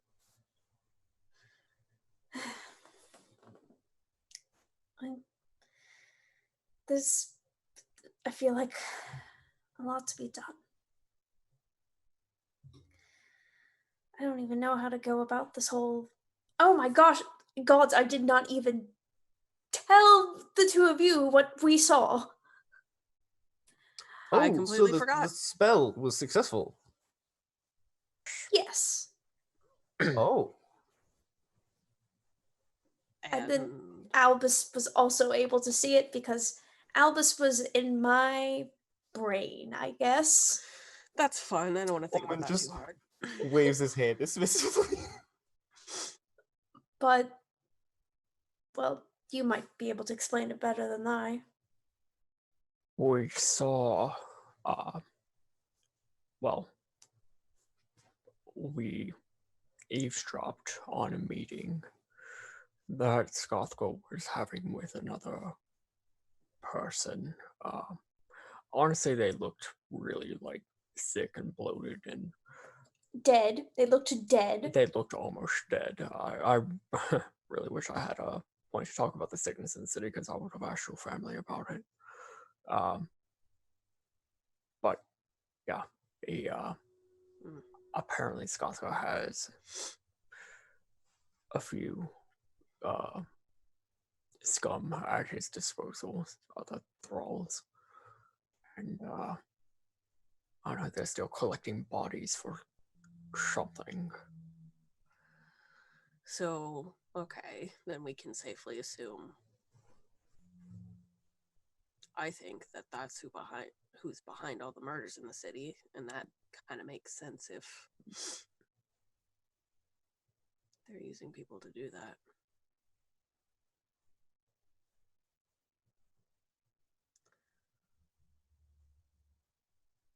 Great. Any idea where that was? No. Or do we? All right. Just a place with water. Well, I realize I'm muted. It's just some dark, dank cave. Oh, we sort of have a resident expert in finding aboleth layers. He's I Hish sort really- of looks at you. I mean, do I have my tracking migraine? I've had a migraine ever since we got here, but You don't have anything that is a definitive homing beacon. You just know that, again, somewhere in this town. And it could be that there is, like, you aren't able to feel a strong pull, or it could also be that Sgothga is working against you. There are many factors here. I wish I could help more. But no, I can't find him I'm just like that. That's not what I'm saying. I'm not saying whatever you do up here. I'm talking about using your eyes, Albus, and not just the third one, like your physical eyes. Yeah. Okay. You know the signs for aboleth layers. You could search the shoreline. You could stay underwater longer than any of us and probably enjoy it. Sure. What are you saying? The plan is that tomorrow I spend some time scouting around the water while you all see if you can get in contact with Mr. Dory. If that's something that you feel like you'd want to do, I don't think it's a bad idea to at Now- least- I don't think it's a good idea for unfortunately any of us to be alone. couldn't in the go on city. that Dory expedition because I have a contract with my employer here to bodyguard him, and I couldn't leave him alone searching for an aboleth layer like that. That's all fine and well, but you do realize that this water is not in the best condition. Yeah, it's real gross. I'm The air isn't much better. I'm just Speaking of which, concerned. we should all check our eyes and be careful of having them exposed when we're in the city. Albus has just been like watery eyes Can his I make entire a fucking medicine time, check? which is really gross Yeah, considering make he a has medicine 3 check. of them. 23. Okay. So with a 23, you know that Albus definitely, like, he's getting extra gunky buildup on his eyes. It's not good. It's a little crusty, causing him slight discomfort. And you can see that, like, Hish has also kind of been, like, rubbing their eyes from time to time, and you see that same kind of, like, gunky, crusty buildup on Hish as well. And it looks like kind of like around their eyes as well, they are just getting more like of a reddish color.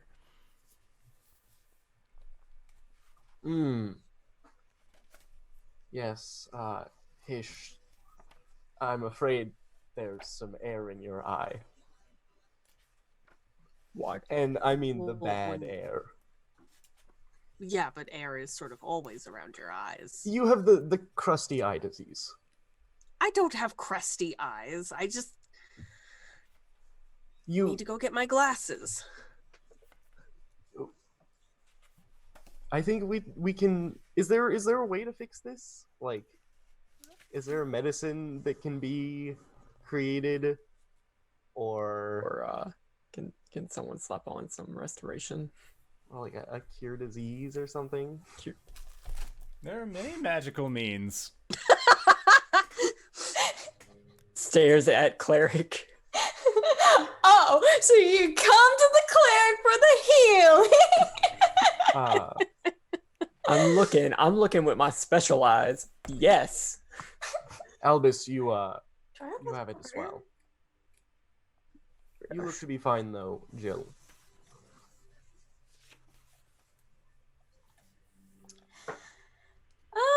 Well, let's see. to sleep on it, but I have a few spells in mind that I could try. You have to sleep on it? I have to, well, here. Let me try one. Come here. And she'll grab Do your Albus face. first. Grabs your face. It's just like, cast a lesser restoration because I think that's the only real restoring spell I got prepared today. What does lesser restoration do? Albus, your eyes are no longer crusties.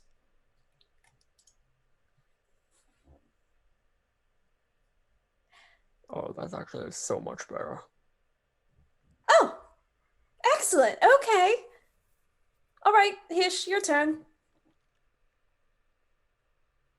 Down, and he just kind of puts his face a little forward.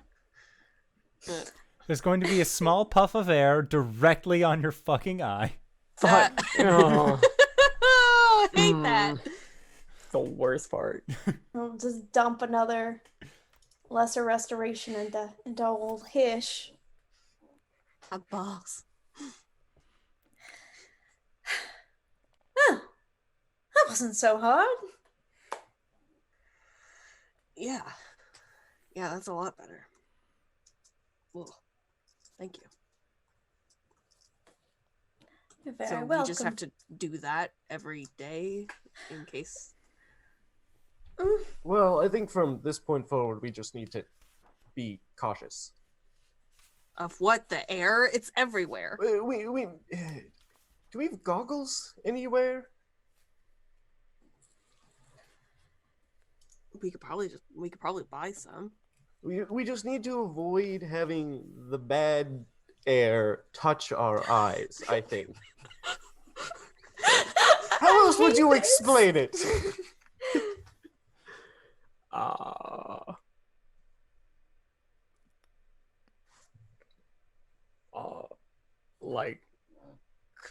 Like have some sort of covering that's like makes contact with our eyes, like a lens that you.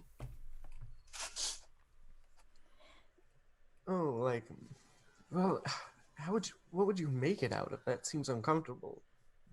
Have some sort of glass contact lens in your eye? Yeah, you're What right. if- That seems like it would just irritate things more. What about Vaseline? What if we just did like a coat of Vaseline over the eyes, over the eyeballs? Hey, so That sounds like so, it would be really painful. So you remember how I was talking about this man that was like sort of transformed, and how Sgothga has an army of scum? Corpse Man? Yeah. Yeah. If you don't want to end up like that, please do not ask for Vaseline. No, I'm not saying your Vaseline, Albus. Like regular.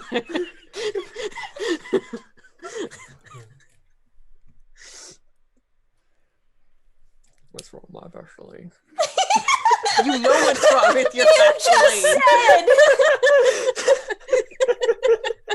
Take a little dip in Albus.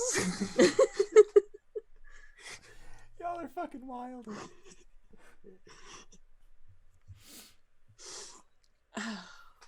Well,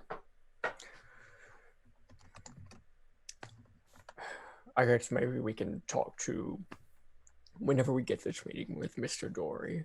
Then I don't know, convince him to make a clean air ordinance or something. We need is honestly just a strong storm to blow it out of this bowl. Looks at Jill. But I don't know how that would happen. Why are you looking at me, Hish? I mean, I don't know if this is still the case, but I seem to recall that perhaps you had some magical abilities that had to do with storms and the wind, rain.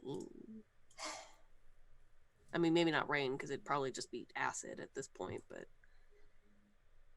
In concentrated areas, I can create natural effects. However, not enough to clear out an entire city.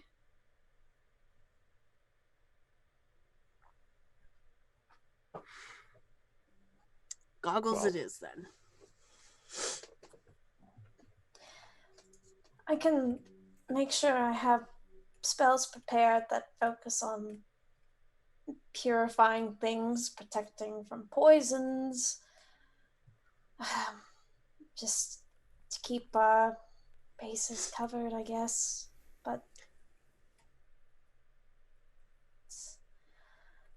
can't, you know, split the sky in half and have the heavens pour down and Well, why lightning and not? thunder everywhere.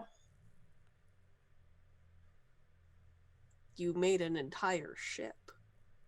I'm having a little trouble discerning where your powers begin and end. I didn't make a ship. I know, I'm just giving you a hard time. I'll go to the market later, or maybe tomorrow. I actually don't know how late it is. And see about getting... I mean, somebody's got to have goggles in town, right? This is clearly a persistent problem. Unless a whole bunch of other people have the same idea, and then, well, Let's not talk about that. Are you seeing people are panic buying all the goggles?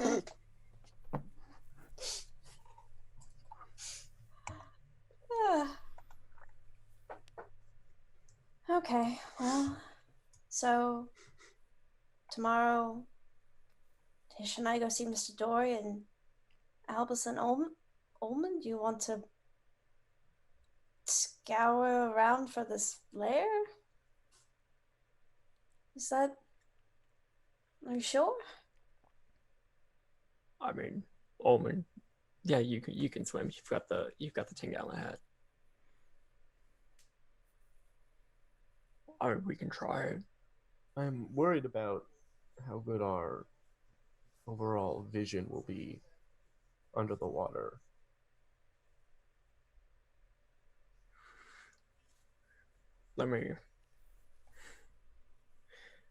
Albus will just like take off his jacket, take off his shirt, go in the water. Right now.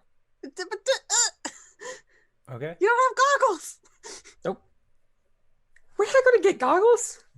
Gonna get the crustiest eyes. You come back up and there's just... Your eyes are just two barnacles. Or I guess 3. I'm thinking of like the Kids Next Door episode where everybody has pink eye. Yeah. You're not wrong.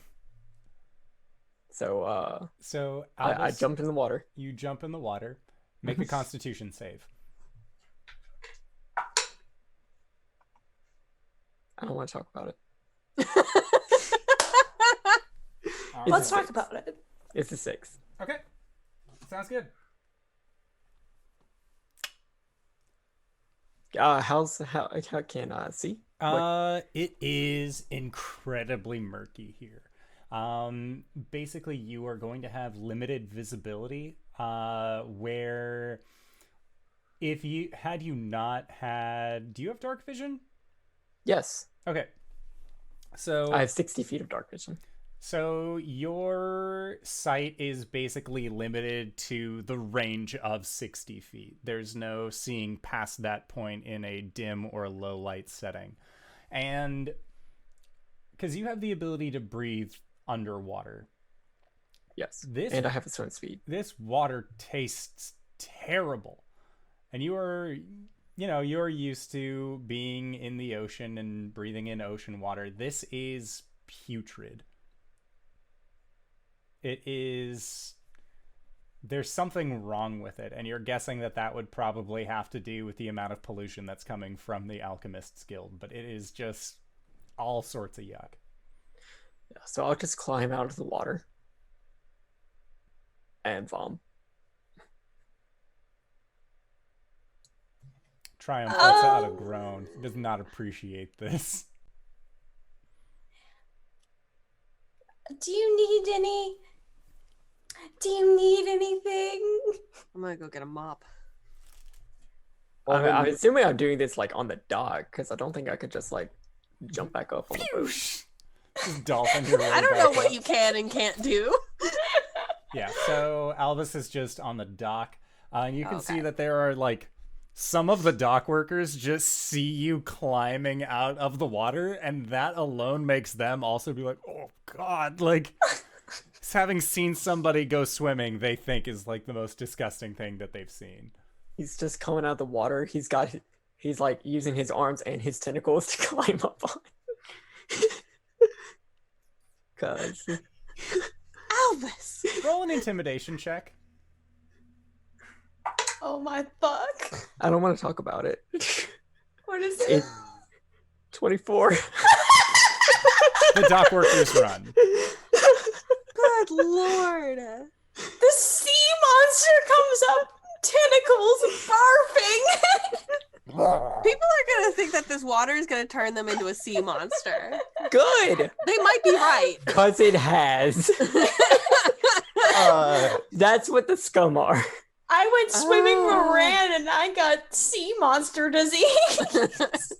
Ulman runs off. Swimming in in- Moran and all I got was tentacle. I went to Some Moran fresh and now I'm water. into hentai. This is becoming a Night in the Courtyard episode. Ulman runs and gets a big thing of fresh water and runs down to you and like just starts pouring it over you. Like before it has a chance to like run off, Albus shapes water to just like have it just like stay on him. So that he could just like sit in fresh water for a little bit. And then he lets it run off. Yeah, that was fucking nasty. Yeah. Yeah. New plan. Maybe we don't send you into the water. Yeah, maybe swimming here is bad. Yeah, let's just all go see. I couldn't see shit either. Pursue other avenues for clues then. Well, we can try talking to Mr. Dory, see if we can find out. We can also attempt to go to the Alchemist Guild directly if that doesn't pan out. Well, I'm curious if I could get a look at like the laws, the codes, the statutes, the treatises that they have to abide by. I want to see where they're cutting corners. Are you And I'm hoping going to to get an outsmart- internship with Mr. Dory? Sorry, what was that? Are you hoping to get an internship with Mr. Dory? I mean, not particularly, but although I did tell, could be a way in. Not a half bad idea. I Let me still know when think we decide to go first. I'm gonna go check on Ches. good idea. Oh my god, he's bonding with the rat. His family's gone and he's bonding with the He rat. just, yeah. I mean, How can you not? That rat's pretty cute. like you have to fill in the void from your wife and son not be, or your ex-wife and son not being there. Just let Hish out. Hish, when you go and check on Ches is like when the door, like you like poke the door open ever so slightly, and you see like little rat hand like twitches a little bit, and then they kind of like start moving a little bit, and it looks like they are in the process of waking up after they have taken this post-dinner nap. Oh yes. And Oh, they sweet Kalmar. look up towards you, and they put their little paws together and make a motion like they like give snacks, please. Yeah, I think he crouches down and says, "Hey, little buddy. I don't know that you need much more than you just had. I'm surprised you didn't pop." Makes the motion with his hands again, and then like crawls up like next to your hand and just sort of like begins to rub against you. Oh no. Yeah, I think Hish picks him up and says, all right, but don't tell Ulman. And he starts raiding I think the cabinet, and he starts like putting like jerky and like different non-perishable foods, meat snacks into his own pocket so that the rat can climb around and grab it and put it into his little meat pocket. I hate that. I hate saying meat pocket. He's like a niffler. Stone it away. It's just like a kangaroo pouch. Oh, and some crackers too, because obviously. Oh, and some hard cheese because okay. Well, Hish is loading his pockets with a charcuterie board.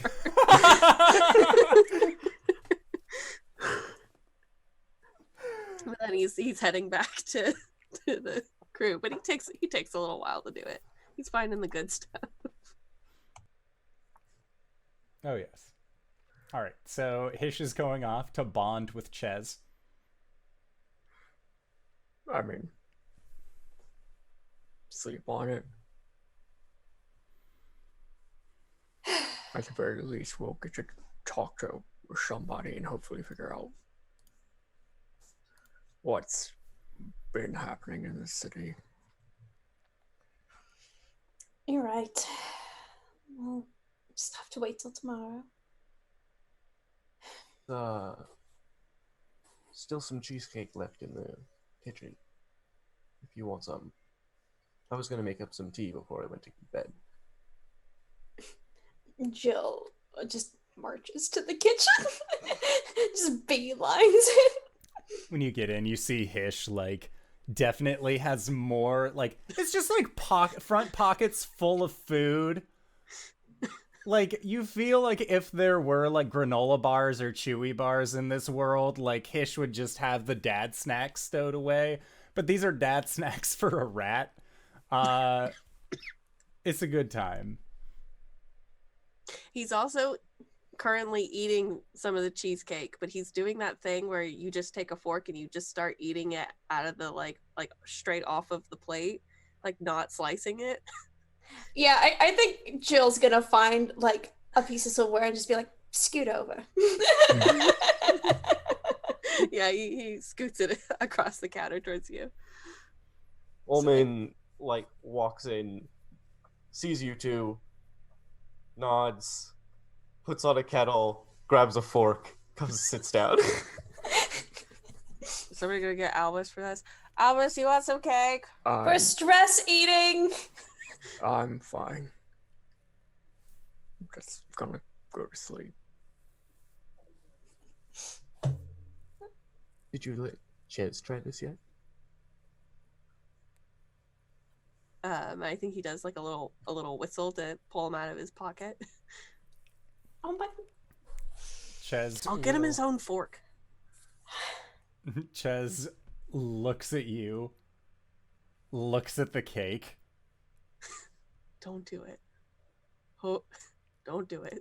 You I see will that stab. around their little mouth line, it is just getting like wet with drool. Ches, I will stab them if any part of their Ches. body touches the cake. The rat's If not gonna you- touch the. Ulman says to Ches, if you behave, you get lots of good stacks. But if you behave like a wild rat, we can't have you around. But What as do you- long as you are chill, I don't know what you're saying. could Bro, have but tell this him he's gonna for eat his vegetables the tomorrow. rest of too. your life. You see a small tear appear on, like, in Chez's little rat eye at the prospect of eating these glorious foods for the rest of their natural life. I told him if he chilled, he'd get to eat this type of stuff forever. But if he behaved like a wild rat, he couldn't hang around. Well, he's- If he even, like, a flake of his skin touches the cake, I will feed him to triumph. You can He's try. thoroughly clean. We washed him very thoroughly. I like to think Hish is holding a fork at Jill's fork. But he takes a little a little bit of the cheesecake, and I think he just puts it right on his shoulder because he knows the rat is gonna just basically clean it off anyway. Oh yeah. There is like, it is definitely one of those like grabs it and then like is so used to biting hard or tough things that this whipped cream cheese is like sinks in. Just like having a moment to itself. It grew up on the streets and you just offered it sweets. And like you can hear its heart is like accelerating now because it's also not used to like devouring this much sugar. Ches is having a blast, but like doesn't know why his body is feeling so weird. Oh, fun fact about rats. When they're really happy, they can do this thing where they boggle their eyes in and out. So That's what Ches is doing right now. I forgot you have rats. Yeah, everything makes sense now. That seems concerning. Nah, they're just having... You would think, but that's just something they can do.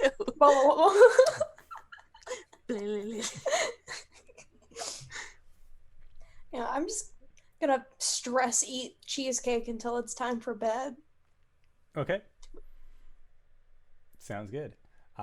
So yes, you are able to do that thing. Ulman, is there anything else that you would like to do before the night is over? No, he just makes his tea, consumes it with a little bit of cheesecake, and then goes off to bed. Okay. And Hish, I'm assuming that you are taking your new best friend Ches into the captain's quarters for both of you to get a good night's rest. Oh yeah. I imagine He it's lives also with me like now. you pull out a drawer, you set up some clothes in a small corner so that way Ches has like a little nesting area to sleep on. Because they are going full tummy comatose at this point. They are Absolutely. sleep.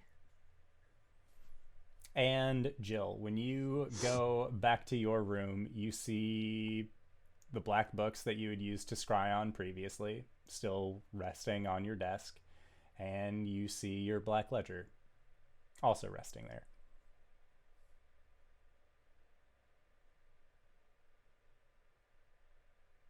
You're muted. I couldn't hear what you were saying. Anything inside? There is nothing new inside, but when you peek and look at it, you hear the scratching of pen on paper again, and it says, "So how did it go?"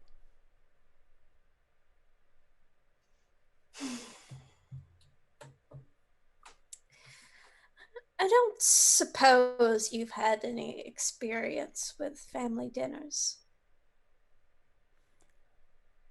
Not within the last several millennia, but I have had family dinners before.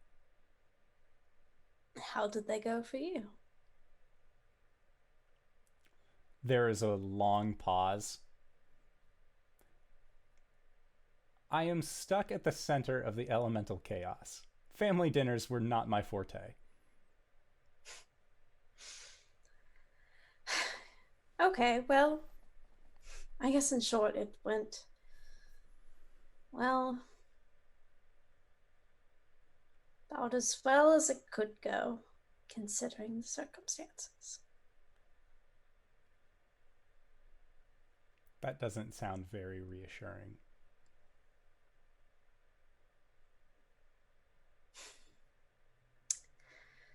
Well, it's just the thing with family is, it's all the... I mean, you love them, but, there's all the baggage that comes with them. Well, when you haven't seen them in a while, it's strange. It's like, yes, I know you, and I know that I've known you for most of my life, but are you the same as my memory, or is this just you now, or am I misremembering, or has everyone changed while I've been gone? That's all. And you feel like you missed out.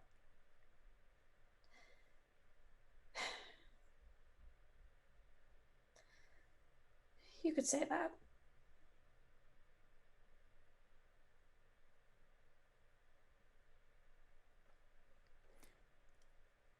I understand that far better than you think that I would.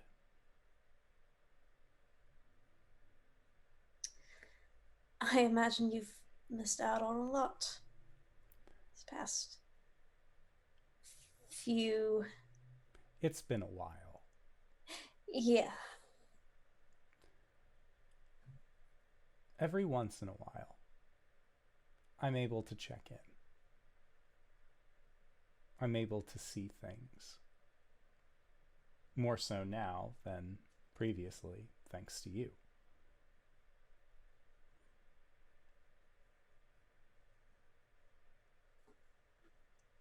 My family has changed. There are those who do not even remember me.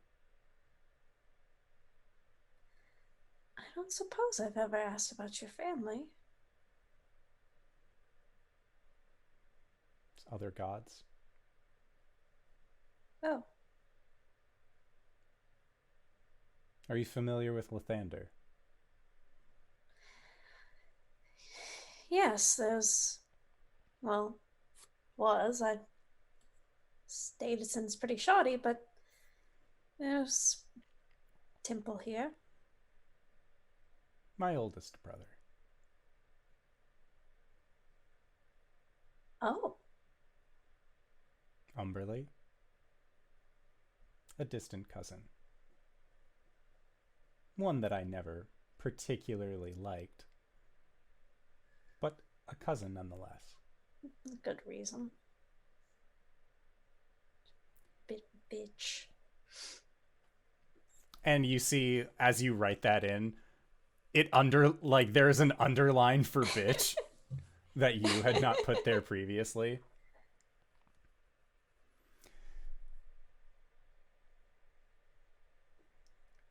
All of the gods, except for a few,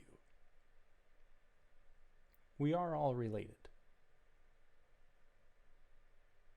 There are those who found their way,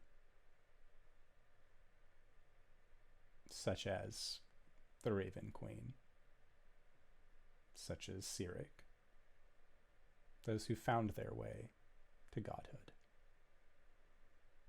But the ones that were, the ones who have been, these are my family.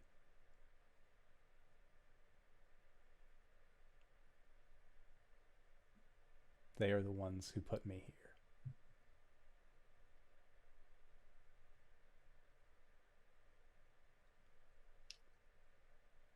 I see.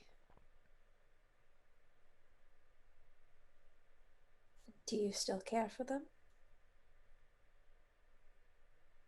I have many emotions towards my family.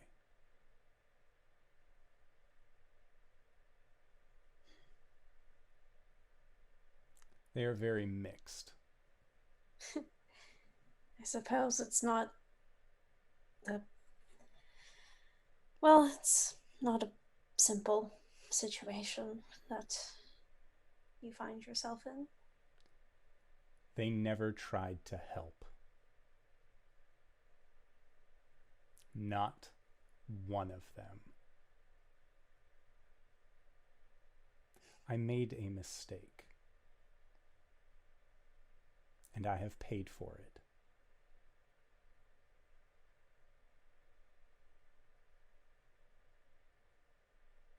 What did you do?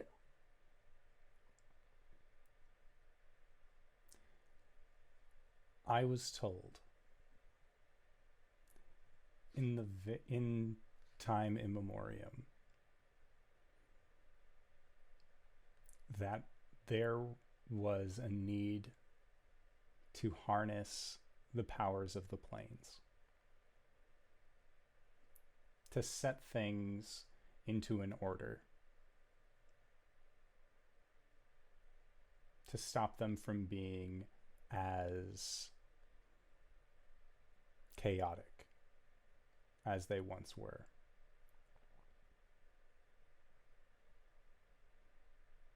So I took it upon myself to attempt to fix this.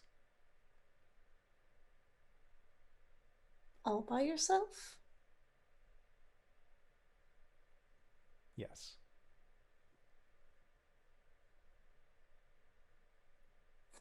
The powers of a god. To attempt to fix things by myself is not unheard of. What I did not anticipate were things that could harm me. Things that could make me bleed.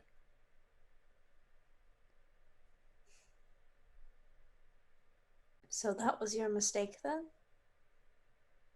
Yes. And you were punished for it? The elemental chaos has fused with me, has fused with my bleeding, and creates the abyss. This is an accident that I am being punished for, and have been being punished for longer than most sentient races have been alive.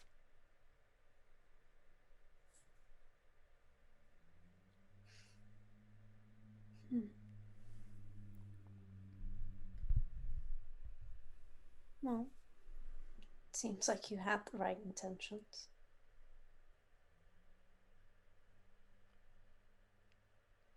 Thank you. Why didn't your family help? They considered me unstable. They didn't know how. So instead of dealing with the problem directly, I was left chained.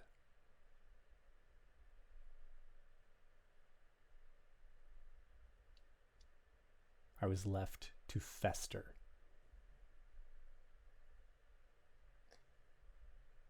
Is there a way to fix it, do you think?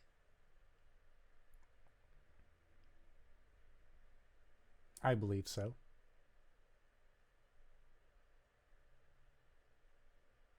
But there are those Outside- that would try and stop that. Is that the merging the planes together, or? Are you familiar with the Blood War, Jilfa'en? From the abyss, all demons spawn. The demons and the devils fight against each other in an endless, eternal conflict. If there were to be a stop to the demons, the devils would win. Just in the same way as if there were ever to be a way for devils to cease reincarnation upon Bator, the demons would win. The powers that be want this war to continue.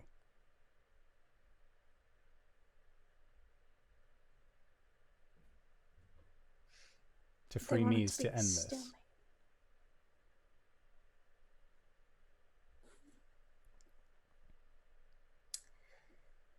So,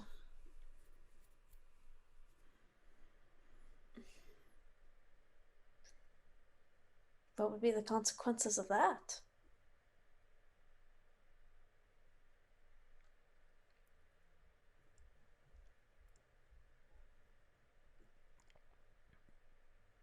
Of the end of the war?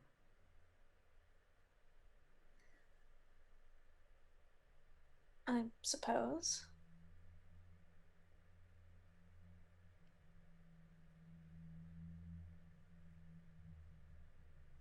Asmodeus would reign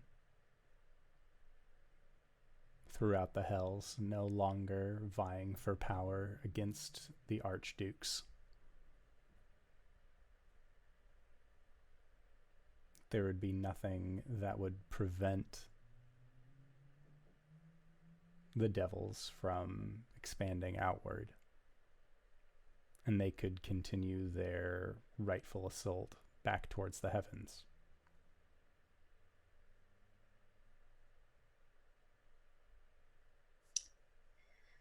The War of the Endless rides on the fact that I am bound.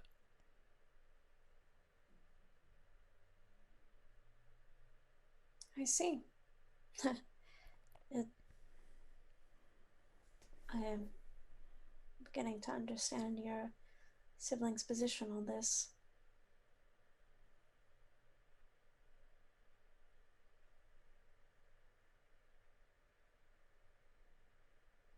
Which siblings? Well, you said the ones that change you up. I'm not entirely certain who exactly did this to you. I mean, I read the books, but it's not as in-depth as what I'm hearing now.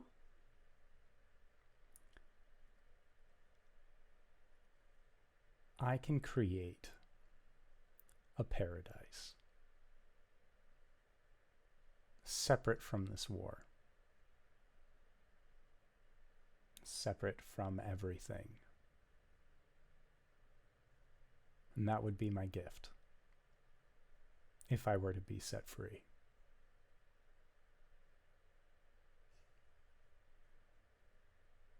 My family instills a fear of me in everyone else. It makes my paradise sound like an end to everything.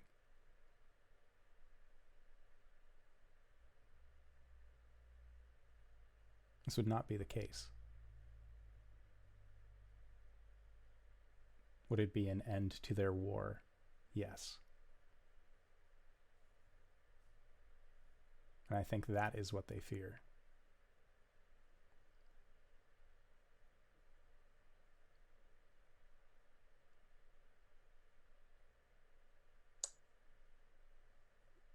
I see.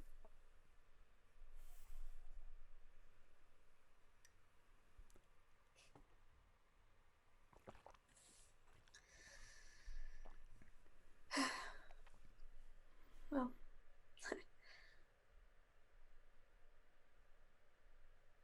thank you for the perspective.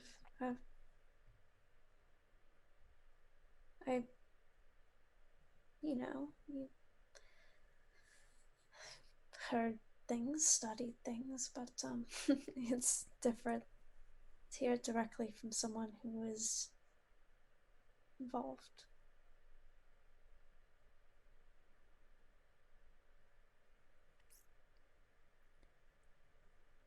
When time passes and you aren't able to see your family for a while, it is always very important to make the next impression you have count.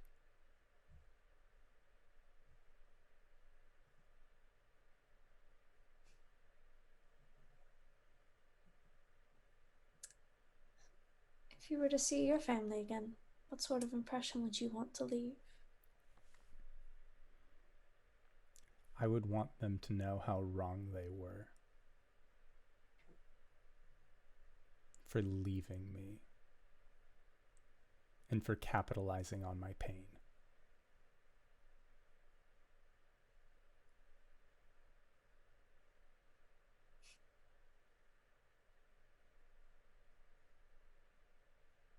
Okay.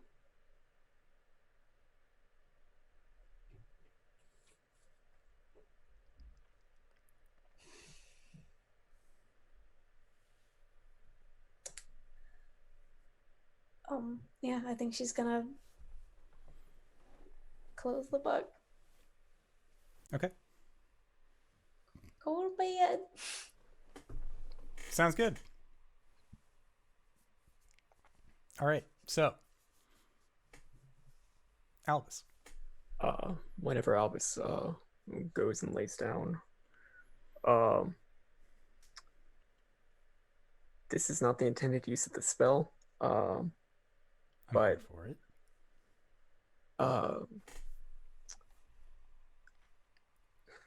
There's I'm assuming Sgothga's been here for a long time. There's been a lot of people here for a long time. I wanted to cast Detect Thoughts at 6th level. Casting it at a higher level doesn't do anything. I just want to. That's like the amount of energy that I'm going to exert. But Albus is just going to like lay down and concentrate on like the energy, I guess. Like he just wants to like get a feel for like the psychic energy. Okay. That's what he's gonna try to do, and he's gonna just fall asleep, just like putting his feelers out there. Okay. And as your feelers are out there, I will give you this. You can feel you have a psychic link, not inherently on a peer-to-peer basis, but from a cloud storage sharing kind of mentality, aboleths are at least able to recognize another aboleth. So when you check with this detect thoughts over for the 6th level, I think this is the first time we've seen Albus cast a 6th level spell as well. And as you lay there, you feel it's almost like a band of some kind of unease that seems to wash over you, and you can feel it starting on your left side and continue through you, and then eventually it seems to drift to the right side, and then you are left with a general sense of calm. How long does detect thoughts last? Detect thoughts lasts for a minute. Okay. So that happens within the first 6 seconds. And around 45 seconds in, you feel that same general sense of unease repeat, where it seems to start on your left side body, then go through your entire personage and eventually drift to the right side and dissipate.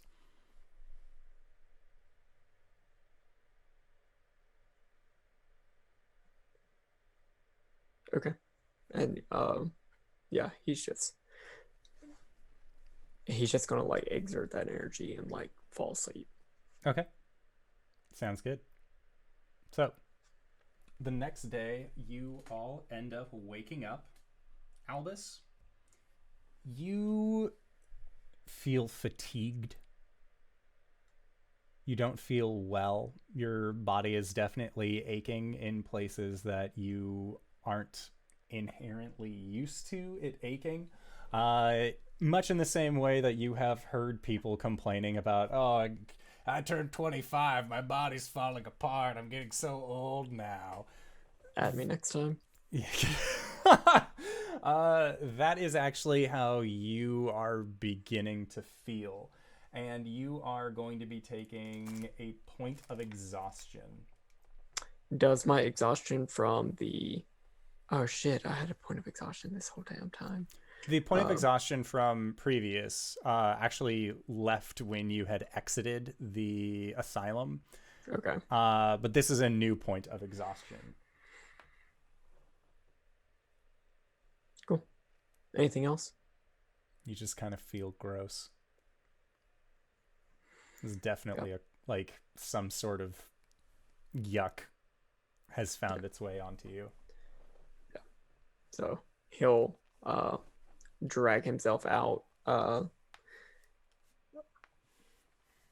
hand clutching his forehead, or like the sides of his head, and just wander his way over. And he looks, you know how Albus looks with a migraine. He looks like that, and then also worse. He's just tragic. Buddy. Oh, let's get some coffee in you.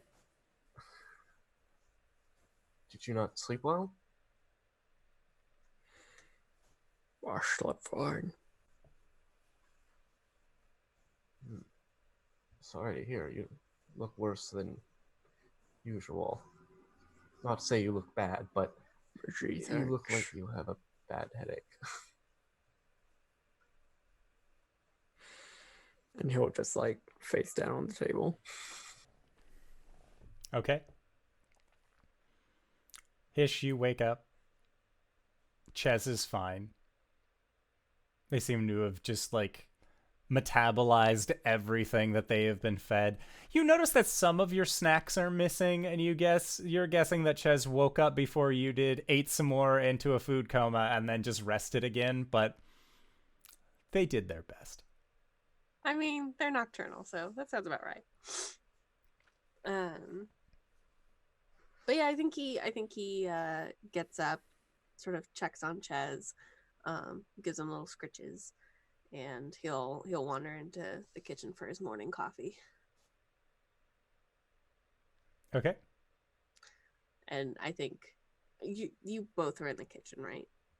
Yeah, immediately on seeing Albus, just, oh shit. Another migraine, huh? You assumed that it ever left. Well, it certainly wasn't this bad. My- As I'm putting the coffee down, can I, like, see if there's any crusties on Albus's eyes? There are not.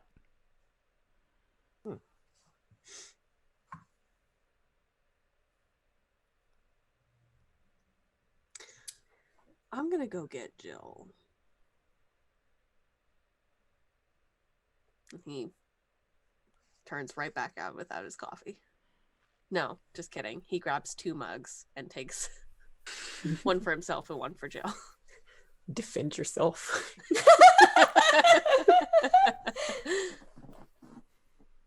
But yeah, and then he knocks on her door. All right. What was Jill up to this morning? Probably sleeping in some.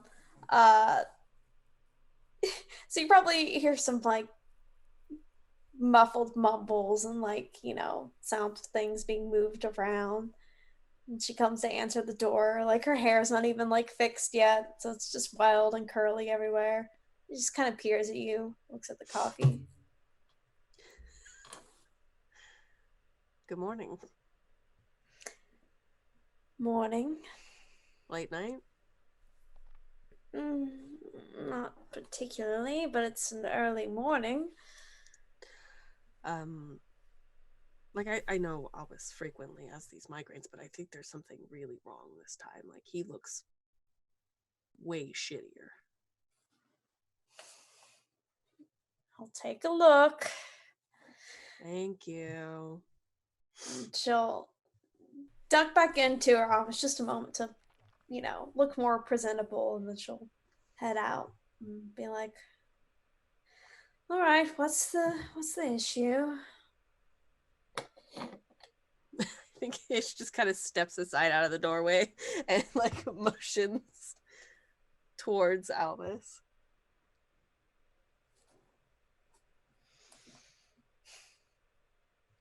Let me just do I guess just check over on Albus, see what's Do a up heck with in him. medicine. Medicine check the fish, man. What is up with that boy? What's up with this fish? I imagine it's like a Dr. Zoidberg moment. Albus, what is wrong with you? It's a Albus. 17. Okay. With a 17, Jill, you would recognize the symptoms that Albus is describing as well as his overall demeanor. There is more than a migraine that is at play here. You are actually recognizing what has afflicted Albus to be known as sewer plague. Sir? Usually it's contracted when dealing with vile waters. You're guessing that Albus's dip in the ocean yesterday left him with a little something something. Is this the day that I learn my actions have consequences? No. I don't know, Albus, is it? Okay, so, well, you have sewer plague. What? Remember you took a little dip yesterday? Oh yeah, that was disgusting. I think it got you a little, feeling a little under the weather. So what I'm hearing is we're really glad that our plan doesn't involve scouring the coast looking for Sgothga's lair. I certainly am. Well, I love being the guinea pig. I Okay, appreciate you, first Albus. of all, But you you also threw jumped yourself in the ocean of your own accord. I'm not being sarcastic. It's just the way I speak. It's been like this for like 2 seasons. Albus, you're really testing me today. Jill's gonna be like, Can you unsewer him? I can. Oh, Albus, you know just how much I care for you. This isn't gonna use up a lot of my energy at all, Albus. I think she's gonna clap a hand on top of his head, and cast Greater Restoration on him Damn. to heal a level of exhaustion. Okay. Your exhaustion has been cured. You still feel a little fatigue, but no longer exhausted.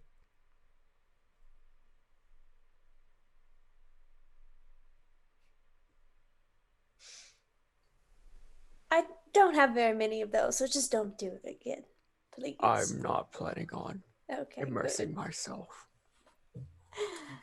Excellent. Well, now that everyone's feeling relatively better,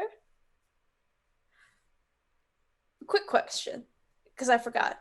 Was the eye disease, was that like poison, or was that like something else? It's a disease. Oh, a disease. What did I prepare today? Oh no, I can detect. I can't protect. Gosh darn it. Never mind. Okay, well.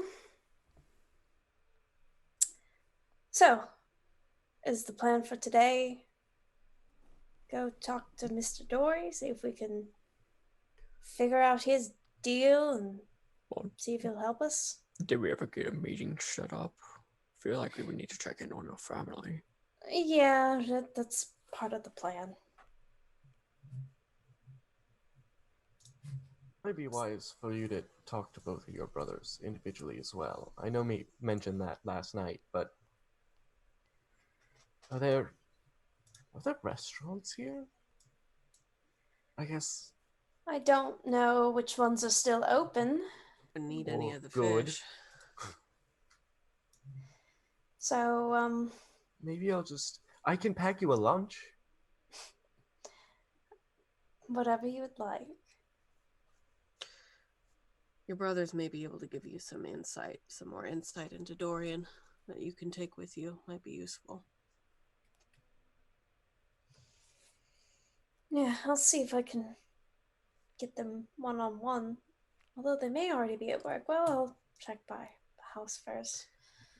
You have a Regardless. ship at your disposal if you need to go find them. No, that seems excessive, actually. I'm very tired. How tired? Because I only got one more of those. A normal amount of tired. All right, good to hear. Ulman just tops off all the cups. Thank you, Ulman. All right. And as the coffee cups are topped off, that is where we are going to call it for tonight's session. So I would like to say thank you to everybody who decided to stop on by and join us for this wonderful excursion through the Styes. So let's get things kicking off. Hey, Dingo, where can we find you? What do you do? You can find me on Twitter at WheresMyDingus. Right now it's basically all Animal Crossing, and then I occasionally retweet when I have a game. But if you want to see some really good Animal Crossing content, and some really cursed Animal Crossing content, Incredibly cursed. feel free to follow me on Twitter. Tuesdays I am on Off the Table playing Alas for the Awful Sea. What do I do after that? I'm here on Thursdays after that. And then every other Friday, I will be on Off the Table playing Tales from Thersha. And then this Friday, the alternate Fridays, I am playing in a game of Songs for the Dusk in a game called None of Us Are Going Back. It's a really fun game. It's on Matthias's channel. Yeah, you'll see on my Twitter when it's going on. Feel free to check it out. It's kind of a more late night game, so if you are a night owl, it's a really good option for you. Yo, what's up? It's your boy Reeves _bot. You can find me at Twitter, where I sometimes post jokes. There you go. Good quality content.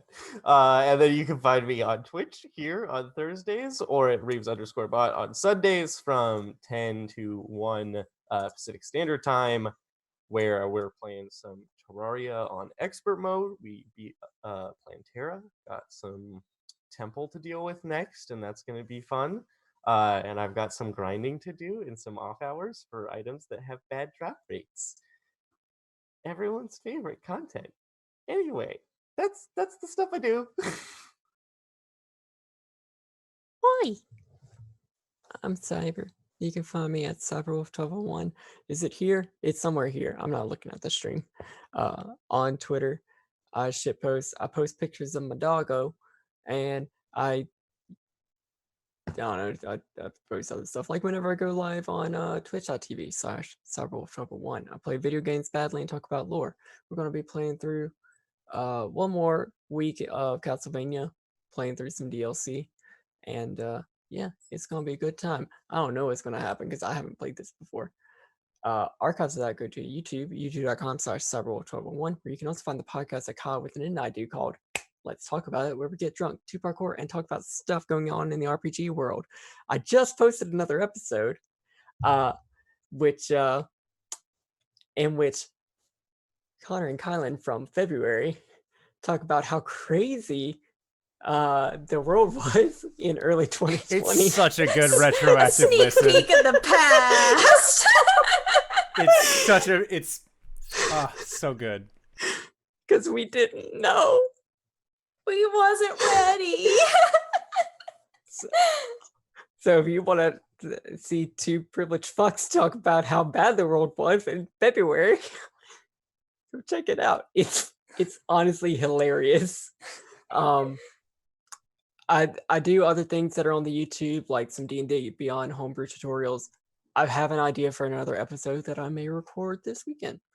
But for other things that deal with D&D and RPGs and that I may be doing this weekend, I have a Patreon where I do Exandria conversions of stuff and other design work.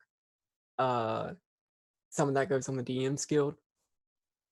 And I'm in games. I'm here on Thursdays where you already found us. Good for you. Good job. I'm here on the Monday night game too. I play Arjan the Dragonborn. And on Saturdays, I am in a 5th edition Taldori game on Pro Restarter's channel, where things are coming to some sort of head. We'll see how that unfolds. And yeah, it's a good time. I think that's it. Hey everyone, it's me. It's KyleWithAnN, otherwise known as KyleWithAnN on Twitter and Twitch. Twitch, I sometimes play video games. Twitter, you can see all the goofs and gaffs I post, as well as me promoting the projects I'm a part of, some of which you've already heard about, such as Storms and Stars, Let's Talk About It, Black Banner. Other than that, some things you might have missed.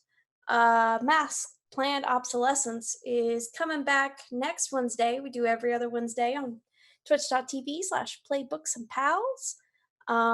So if you like teen superhero drama, a la Teen Titans, Young Justice, whatever, insert teenage superhero show here, you'll like that because it's the exact same genre.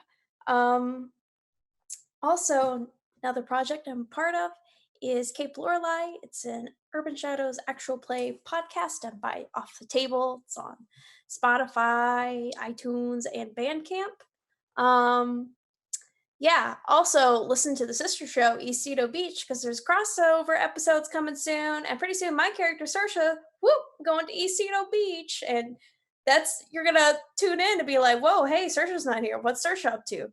Well, she's in Eastito Beach. Oh, I don't understand Eastito Beach. What's been happening there? Listen to both. Sorry, them's the rules. They're really good, and they build off each other, so you should do it anyway. And yeah, that's it for me, I think. Stay safe out there. Wash your hands. And wash your phones. Hey, all you acorns. It's me, your buddy, your pal, your friend, the indoor adventurer, the showrunner here at twitch.tv/indooradventures. We do shows like this now on Mondays, Thursdays, and soon to be Sundays. Our DM has finally come back to the United States somehow during all of this craziness that's been going on. So this Sunday at 7 p.m. Pacific Standard Time, we are going to be starting up Tomb of Annihilation.